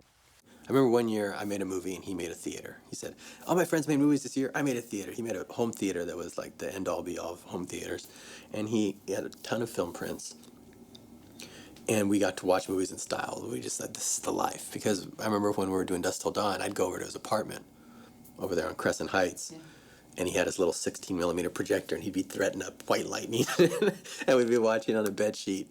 And I remember then he turned to me, and we still quote it because it's so funny, because I remind him about this all the time. He said, "I remember, Quentin, we went there, we're watching White Lightning, and you turn to me and you go, 'Isn't this the life? Don't we have the best life? We're sitting here watching our own film prints.'" It's this little rinky-dink 16mm, but was the life. When we were in Berlin for *Inglourious Bastards*, he would have one of his 35mm prints shipped to Berlin every week, and we would have a screening for the crew every week. And it was great. It was like on a Wednesday or a Thursday night, 7 o'clock, everyone was done working for the day. We walked across the street, we ate pizza, we had beer, and he would screen one of his prints, and he does an amazing introduction for them. And it's somehow always, not always, but typically related to the movies, somehow, some way. In Berlin, he screened one of Till Schweiger's first movies, which, you know, Till was like, you have a 35mm print of my movie? Like, couldn't even believe it.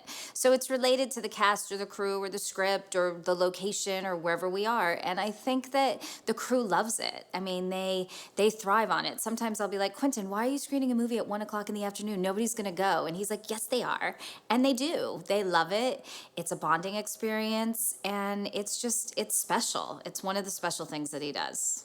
He's seen, you know, more films and knows more about them and has a point of view about little details of each one of them than any 10 other people combined you could ever meet. It's a phenomenal gift he has. What Quentin also did was he really validated genre movies in a way that no one quite had before. He brought attention to films that really had been overlooked. He has this magic wand of cool that anything he touches becomes cool. He loves celluloid, he loves film, he loves the images of films, he loves posters, he loves anything that has to do with his business.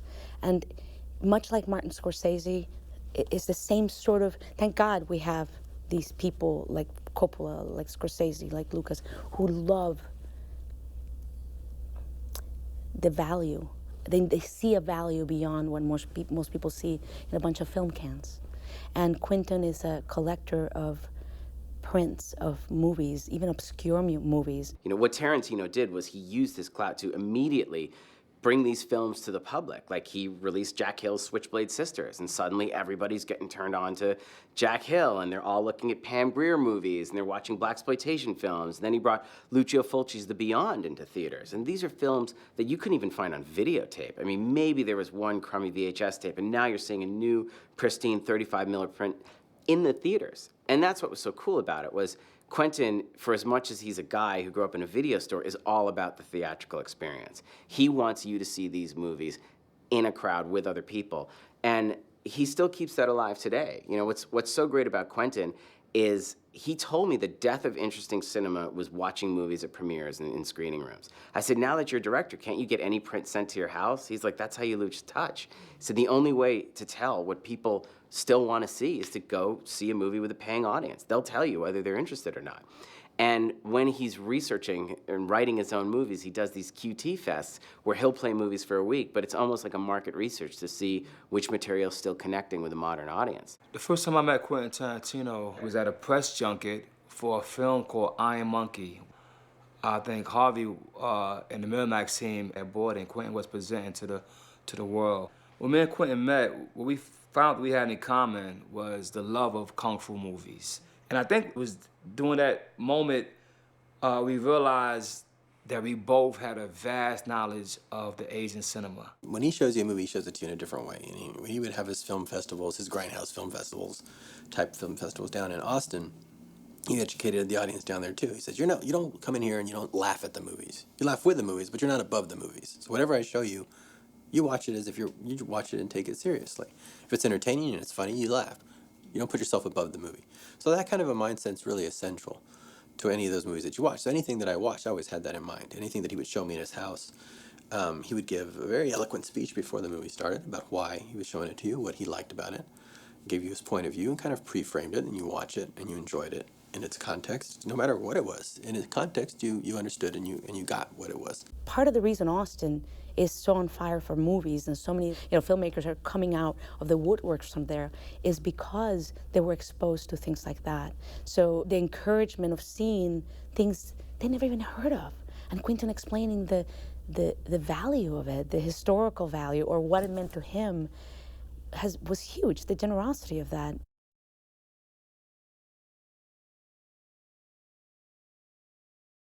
Quentin really has always been pushing other filmmakers and really helping and getting behind them because he knows he's from the same world. We didn't inherit this. We really came in this on our own, and we're shepherded by people who really liked our work. And so we do that back to other people who, we know the task is daunting. You come in and you try to be original voice and you try to do something in this industry. It's tough. So any kind of help you can get, or inspiration or encouragement you can get along the way is fantastic. So we try to do that as much as we can. I know we put out contests sometimes or anything that just kind of get people motivated to come and do something. And support them and see what happens. You never know what happens. You throw those seeds around, they grow and they sprout, and others that you find that just come walking by, you give them as much inspiration and help as you can because you appreciate that. You've had that done to you and you want to give it back. Comes from the point of you just meet somebody that he really grooves with, and he can't help himself. He wants to get involved and work with them, and he considers it like a privilege that they invite him in, as opposed to the other way around. So that's I think that's again another sign of the purity of artist in him. You know, what I realized from Quentin was that I was in the presence of a genius, a walking encyclopedia of film.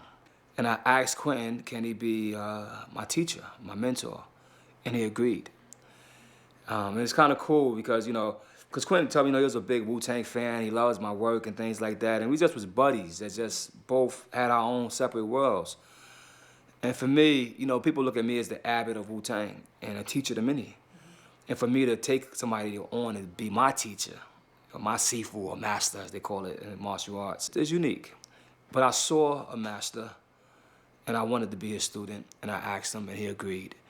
And eventually, that led to me traveling to China, to Beijing, sitting on the set of Kill Bill with a notebook, and really absorbing the process of filmmaking from a modern master.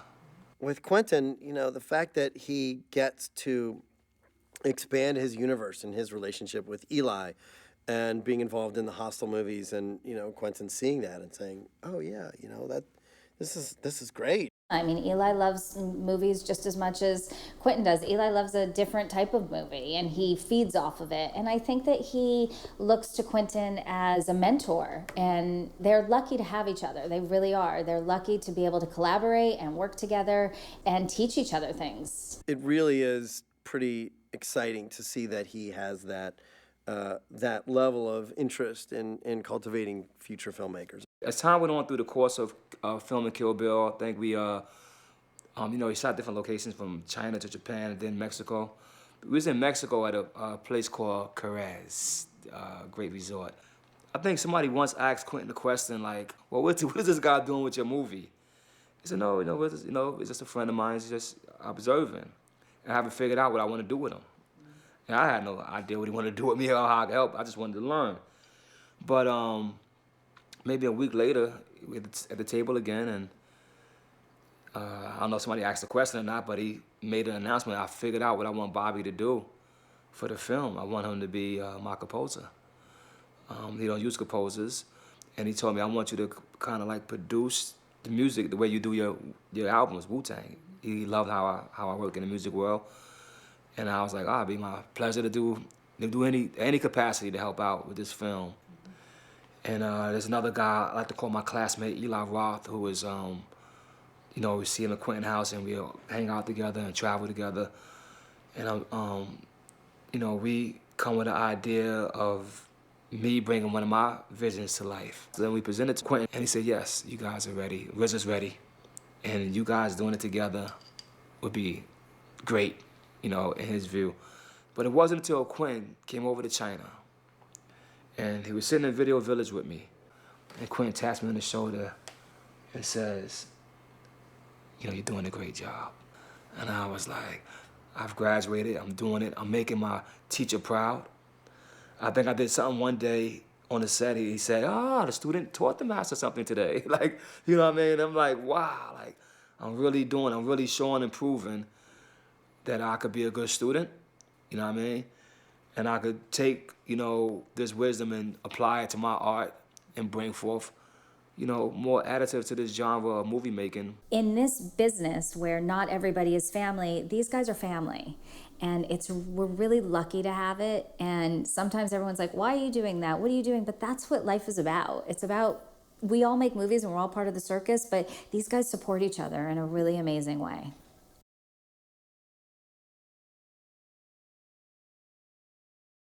When it came time for me to do my first movie, it was Reservoir Dogs, and it was in that weird situation because I didn't know a damn thing about editing, but I knew my movie.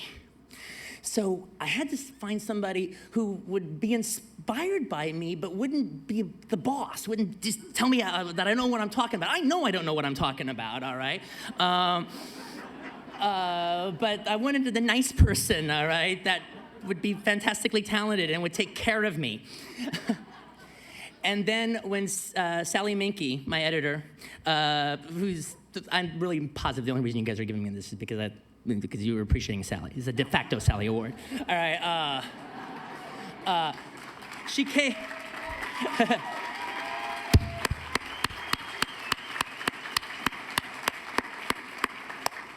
She came in and for the interview, and the movie she had done Teenage Mutant Ninja Turtles. And I gotta tell you, man, before I started Kill Bill, I told Uma, I go, hey, we've got the editor of Teenage Mutant Ninja Turtles. And I don't care what anybody says, Donatello is not that good of a fighter. That's all Sally.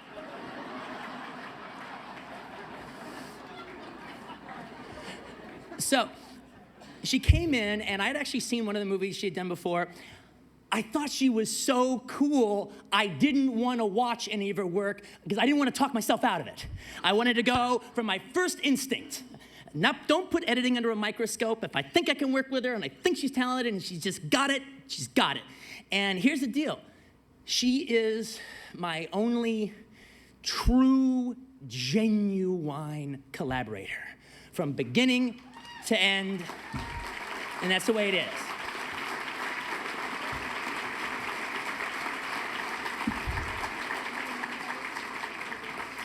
I'm a writer-director, so I'm always coming from like the written word prospect of it all, and that's why it takes such a long time, because I'm always gonna face that blank page every time I start a new one. And the thing about it was, I've always considered this is the case, is your final draft of the script, the final, that's it, boom, boom, perfect, send it to the Smithsonian. It's just the sloppy first cut of your movie. And the final cut of your movie is the last draft of the script.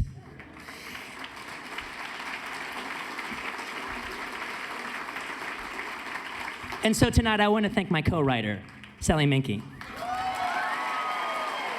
Thank you very much. This has been a wonderful evening.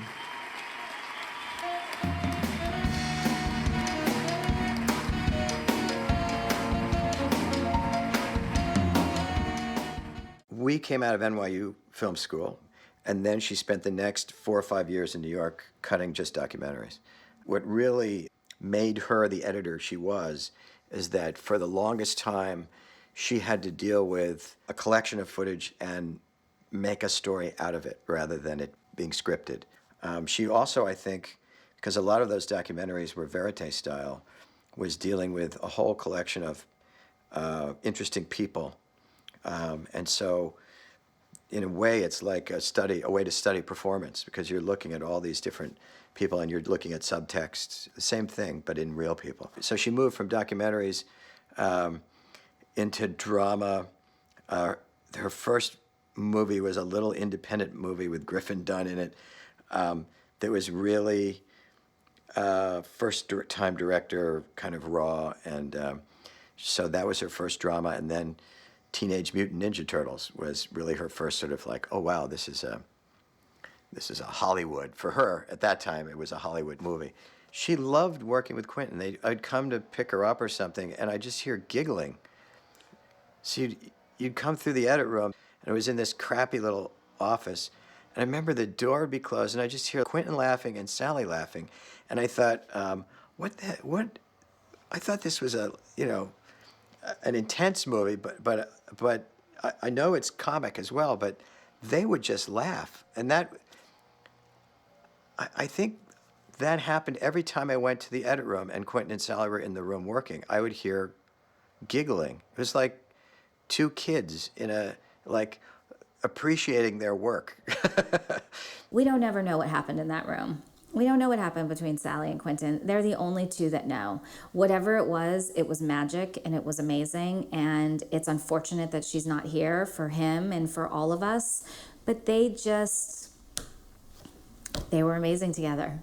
My memory is that really from the second they started working together, Sally just loved working with Quentin. And I'm assuming from all the laughter that Quentin loved working with Sally. And I think she expected that, and hoped that they would keep working together after Reservoir Dogs. As soon as Quentin was done with the script or getting ready, she'd be like, is he gonna hire me again? She never took it for granted that she was that first call, that he was never gonna make a movie without her. She would always say, oh, I don't know if he loves me anymore, and I think he's mad at me, and I don't know if he's gonna hire me again. And I was like, Sally, of course he's gonna hire you again. Or I would say to Quentin, I know you're almost done, but Sally has this other movie. Should she take this other movie? No, she shouldn't take that other movie.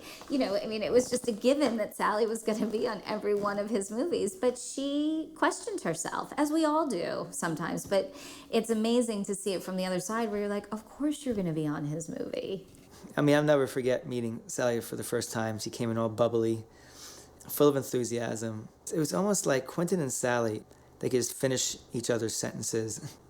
It was just this intangible thing that happens between people. There's such a trust, such a bond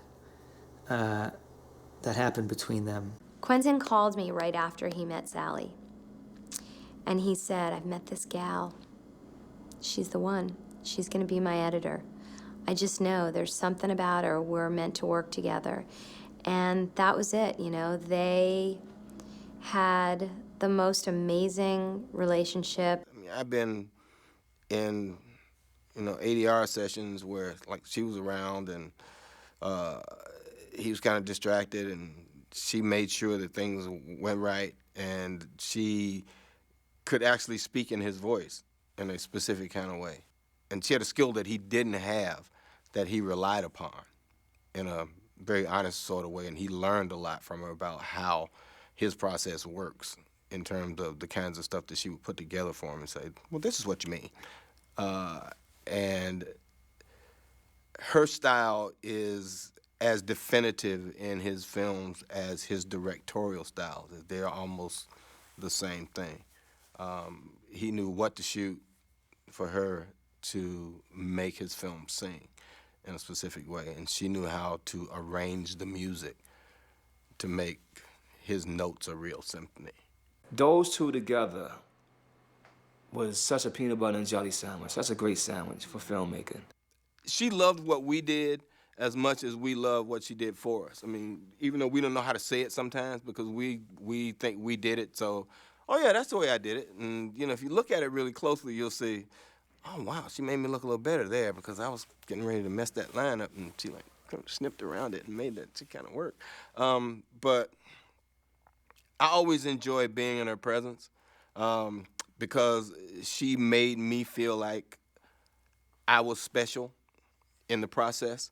And I always know that, actors, in my mind, are like the least special people in that process because, everything else, you gotta have the lights, you gotta have this, you gotta have that. And editors can make or break your performances. And she always found the best parts of me to put on screen. And that made me love her more. And she always said that I didn't have any bad parts, which made me love her even more. It was great. Sally always pushed the bar higher than anybody thought it could go. That was how she felt about the work. So it was never good enough. It always had to be better. We used to call it the disease at NYU. You just couldn't stop making the movie. You do anything, to keep trying to make it more effective. And I think they were both like that, which is probably why, that became such a great collaboration. That sequence in Pulp Fiction with the needle was one of her favorite sequences. I remember when she was cutting it, there was a moment all of a sudden it just went, and it started, and it worked. It's not really about fancy editing. It was really about creating the scene and the performances and being in the right place at the right time.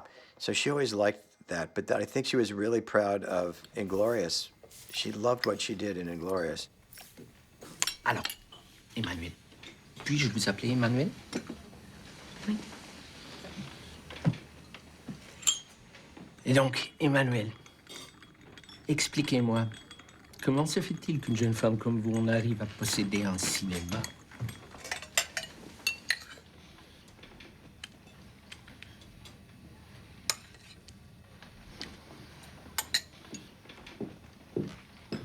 Après vous.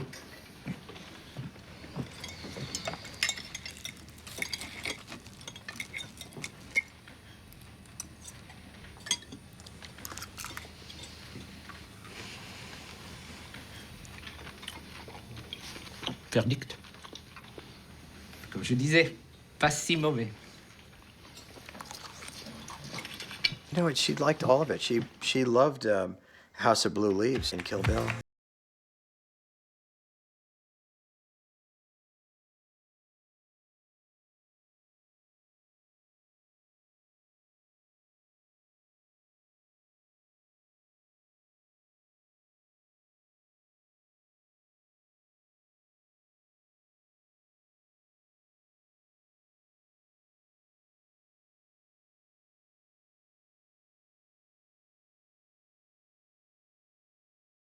Moment she liked, and I've used it sometimes to illustrate that when you have contrast, you create excitement.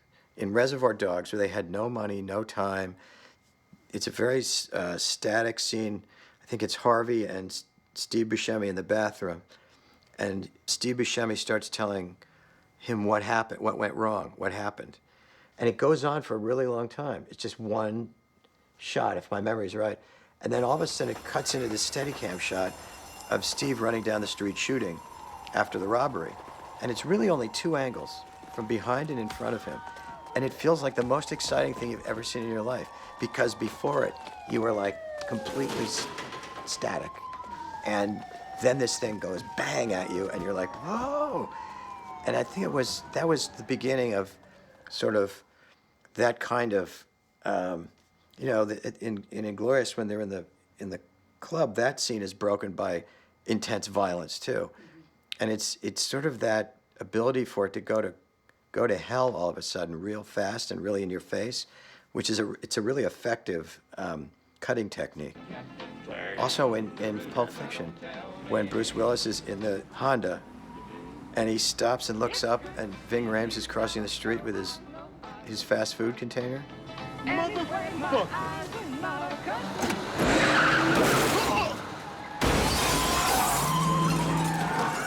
She always enjoyed like finding the moment where she kind of lulled the audience into something or stopped to open up something and then slapped them again.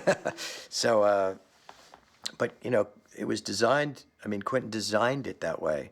So it's not Sally's fault, but Sally loved. She loved doing that. She loved manipulating those moments. He was just a real partner. And he would talk about their relationship, like when they were working on the movie together and she was pregnant, and I felt like it was his child too. Like he was part of the father too, because he was there with her through all her pregnancy, and it was a really close relationship. I mean, it made me almost envious that I didn't have an editor to share that relationship with. I'm always in there cutting by myself just to save money. But yeah, she was terrific. Sally is a big contributor and a real voice in his movies. When she was pregnant with Bella, she was afraid that all the murderous noises coming out of out of the Avid were going to somehow affect how Bella came out, and she would have this violent child that remembered all this profanity and horror. So she was always sort of, and she was of course always worried about that there was radiation coming out of the monitor. So she bought special UV filters to protect her, but she's actually in there pregnant, you know, still working away. She was very quick, very fast editor and very efficient. And when she'd leave at the end of the day, she was here for dinner and making dinner and taking care of the kids. That was her first priority. The only movie that she edited for you was Tom Goes to the Bar? Was that? Yeah, my first 8-minute movie is the only time we worked together. I thought to myself, at last, here was a place where you could let your hair down. It's filled with people like you wouldn't believe. You know, people who finish what they start. Oh, we cut some documentaries before. But yeah, that was the last time. I could never book her. She was always busy with Quentin. But I think also it was sort of a silent agreement between us that our jobs would be separate, that we would help each other and collaborate in the way that, you know, I'd read her script and she'd read mine, and she'd ask me how she was doing and I'd ask her how I was doing. But our careers were separate. And I think that was eventually a smart move, even if we didn't consciously do it. That's the way it happened. And it made it much easier to come together and go, oh, this happened to me today. Oh, yeah, this happened to me. Plus, Sally would have been too much of a taskmaster for me. She would have, she would have been hassling me about, why didn't you get this close up? And how could you tell a story like that? And it would have been, it would have been a married couple in an edit room. And that's not fair to anybody. It's strange to think of a Tarantino film without Sally Menke, because she's really his other half. I mean, they were such close friends and collaborators.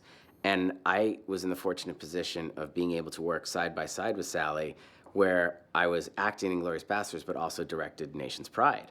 So I thought Sally would cut it, but I shot so much footage. They're like, all right, let's just set up an Avid for Eli. So Sally was in one room, and I was in the next room, and I would cut some scenes together, and Sally would come in and take a look at it.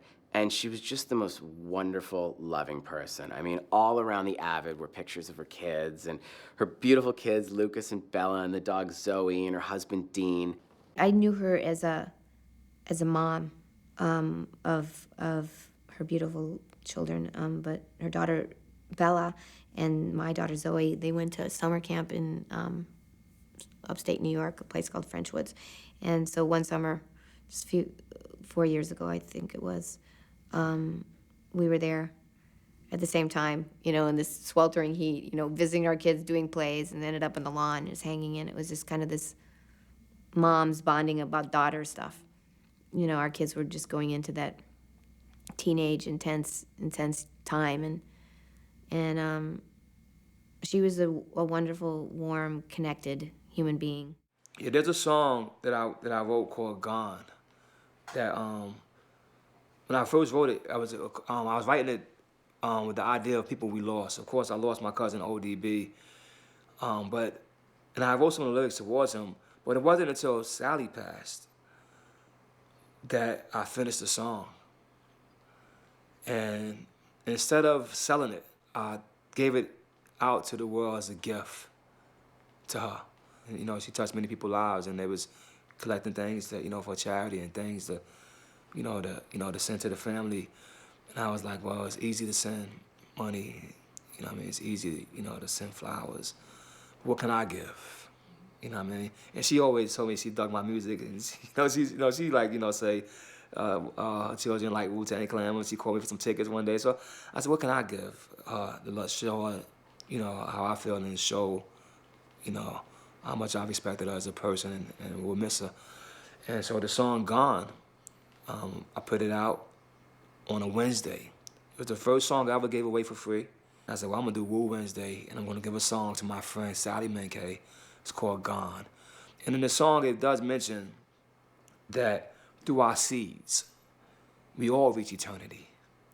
Peace and blessings is just another journey.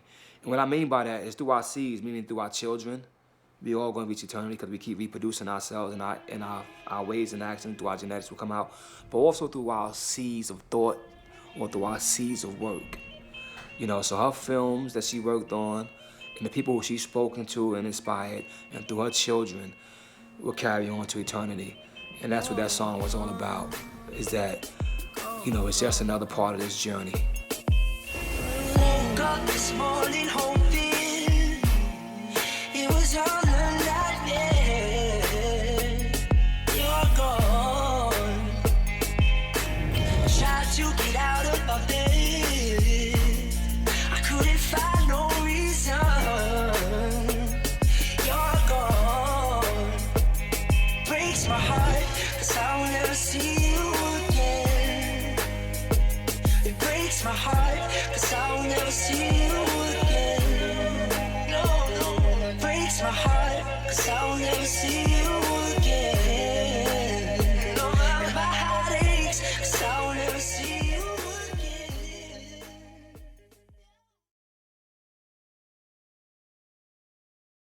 You know, Quentin thinks a lot about his art and what he's doing, and he knows that he's only on the planet for a short period of time, and he has a certain amount of work to do while he's here. And he's very conscious about, you know, the fact that he has an extraordinary gift. He knows that, not in any kind of a egotistical way.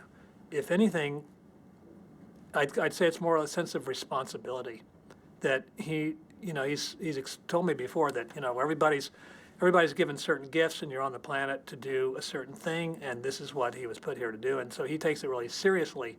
When we were shooting Inglourious Bastards, the crew went out one night, and there was a video screen playing Kill Bill, and Quentin and I were standing there talking, and the scene with Go-Go comes up, and the whole spinning the spike ball, and the fight between Uma and Go-Go.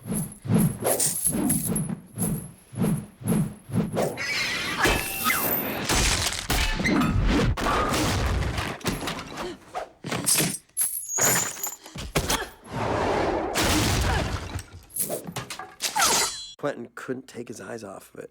And I said to him, "How many times have you seen this scene?" And he said, "I don't care." He said, "It's the best thing I've ever done in my life."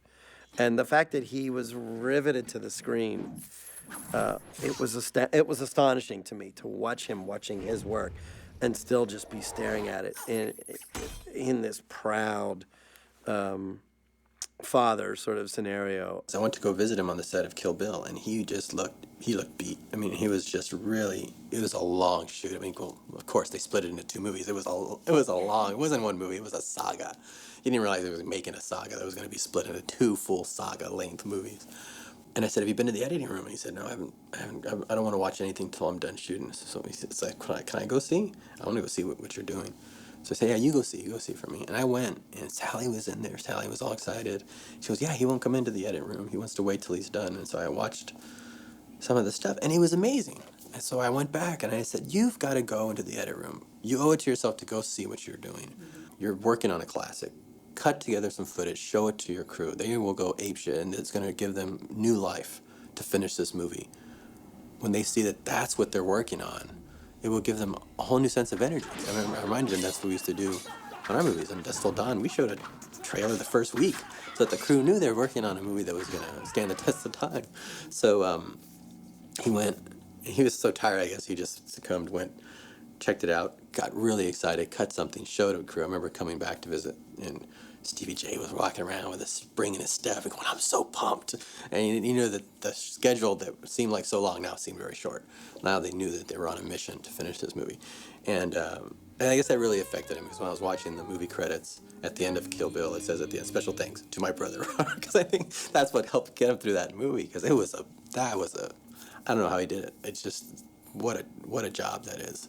It was a huge amount of Herculean effort to make that movie.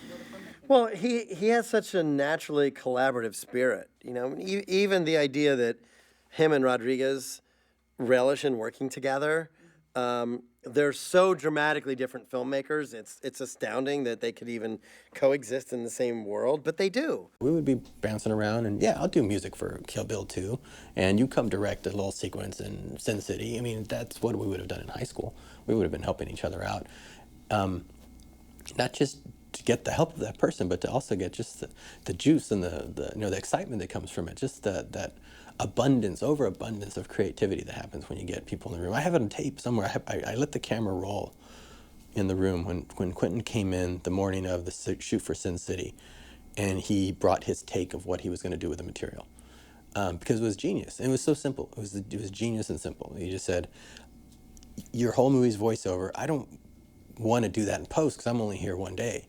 So I think if we can get the actor to do it, he should say his voiceover out loud. It should be a monologue that he delivers because he's talking to himself anyway. So rather than be a voiceover that we record later, some later date, make that guy Clive Owen, who fortunately was a brilliant actor, and I saw Quentin give him the confidence to be able to nail that speech on the day. You know this voiceover you're going to do months from now you're doing it right now on camera. In the next 10 minutes, can you memorize it? When we did Grindhouse, I remember there being a T-shirt that was given out that one quote was from Robert about, get that old fucking camera off my set. And then underneath it, Quentin saying, get that digital shit out of here. And like they were sort of having these little sort of fun ribbing at each other about technical versus the way people work. But, the common denominator is they just love it. They love what they do. The idea was to go to Austin and the two of them to make these movies and go back to back and make these 60-minute movies, and for us to use all of Robert's crew and to shoot down at Troublemaker and just be in Austin and have fun and just bang it out. And Quentin and Zoe really connected on Kill Bill, and he basically wrote Death Proof for her. And he wanted to just make this fun little movie, and he did. I mean, we shot it to look not great. We had all these cute little girls down there. It was just supposed to be a fun little thing for him and Robert to do, and that's what it was. Quentin is a genius at holding tension. In Inglourious, that first, the way it opens, that's really basically two guys at a table, and I'm like this the whole time.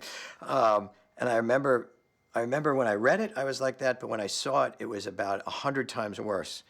And that's more nerve-wracking than people blowing up crap and shooting each other ever is. As is the other long scene in the basement of the restaurant, which I remember watching a 35-minute version of, and it was fine. I wouldn't have done anything with it, and they still compressed it. Probably because no one would believe that one scene could be that long. There's a special rung in hell reserved for people who waste good scotch. Seeing as I may be rapping on the door momentarily. I must say, damn good stuff, sir. Now, about this pickle we find ourselves in. It would appear there's only one thing left for you to do. And what would that be? Stiglitz. Say auf Wiedersehen to your Nazi boss. He's doing the things that only he wants to see. He's not doing them for a result. And that's why they're successful, and that's why they have lasting impact. Because he makes them for his theater. He makes them for himself. And if other people like what he likes, they'll love it.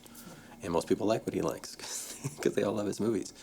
And he just does what he does. He doesn't think about the ramifications of everything other than the ramifications to him and his story sense. Mm-hmm. Not to pander to an audience, or he'll do in Pulp Fiction that Shoop draws a square, or it says 2 minutes later, and that doesn't appear anywhere else in the movie. The fuck is this place? This is Jack Rabbit Slim's. An Elvis man should love it. Come on, man, let's go get a steak. You can get a steak here, Daddy-O. Don't be a... Oh, after you, kitty cat. And that idiosyncratic, I'll do what I want thing, the freshness and distinction of it and lack of formula is what makes it so appealing. His vision has never wavered. It really hasn't. He's made the movies that he has wanted to make all of his career. And you know what? He doesn't churn a movie out every 3 months. He crafts them, he protects them, he nurtures them, he takes heat for them, and he defends them.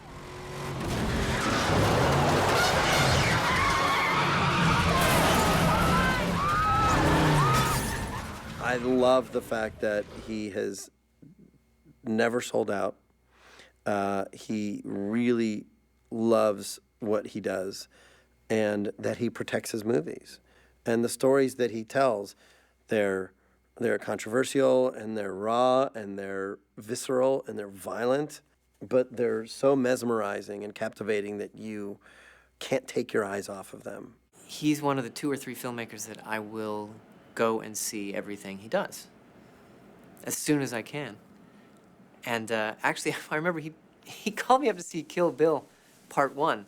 He said, come on, everyone, screen it. Let's come to screening in New York City. And we went to the screening, and he sat next to me. And while I was watching, he was like, he was getting into the movie and saying, hey, look, like, talking to me through the movie. He's only making movies for a small part of his life. The rest of the time, he's your friend Quentin. He's your brother Quentin. I go hang out with Quentin. He goes off to shoot a movie. I don't see him for 8 months, sometimes a year. He comes back. I watch the movie, and I'm like, and you forget he's Superman. You forget that he's not Clark Kent. You forget, oh my God, I forgot you're that guy who makes these movies. How did you do that? And you know him, and you've seen him do it, but you still can't believe the result. You look at the result, and it's almost like you're looking at somebody else. That's still such a great feeling to get. When I finish watching Inglourious Basterds, when I've seen stuff from Django, I'm like, how did you do that? When I saw Kill Bill 2, I said, how did you do that movie? And he goes, oh, come on, you know how I did it. I go, yeah, but I don't know how you did that. I don't know how you shot that thing. That's impossible. I never could have done that. I never could have done that in a million years. How long were you shooting? He told me how long he was shooting. I couldn't have done that. Could not have done it. I don't know how you did it. It's amazing when somebody you know so well can still surprise the hell out of you. And that's what he is. I mean, he's amazing. He's just amazing. He pushed the boundaries of genre and storytelling and narrative structure and a certain kind of energy and tone and a way to tell a story that was so completely Quentin. I mean, if you look at sort of who are the masters of cinema in the 20th and 21st century, Quentin will stand tall in that group. What's interesting about Quentin's fame is that it is entirely from his talent and his gift and his passion for film. And that is very rare in our society. He's famous for his achievement as an accomplishment and his talent. And that's a real unique, special fame, I think. Deserved. You can look at movies before Quentin Tarantino and movies after. He's that much of a pivotal figure in world cinema. The unsung hero, you know, he has a very humble beginning of being a fan of film. And the fan of film becomes a master filmmaker. The best thing that I could say, I'll take a title of his film and say that he's injected into the process of filmmaking Pulp Fiction. The mosaic of your whole career is viewed at one point, but in the moment-to-moment measurement of your career, you're delivering each new thing. And some people might be surprised, some people might expect only great things from you, but there's always this pressure to deliver a good show, and that's okay. That's what we're here for, to deliver a good show. And he can do it better than anyone. And he just loves what he does. And that is part of it. I mean, you're putting on a show. You're putting on a show and you roll cameras while you're putting on the show. So he's the best showman there is.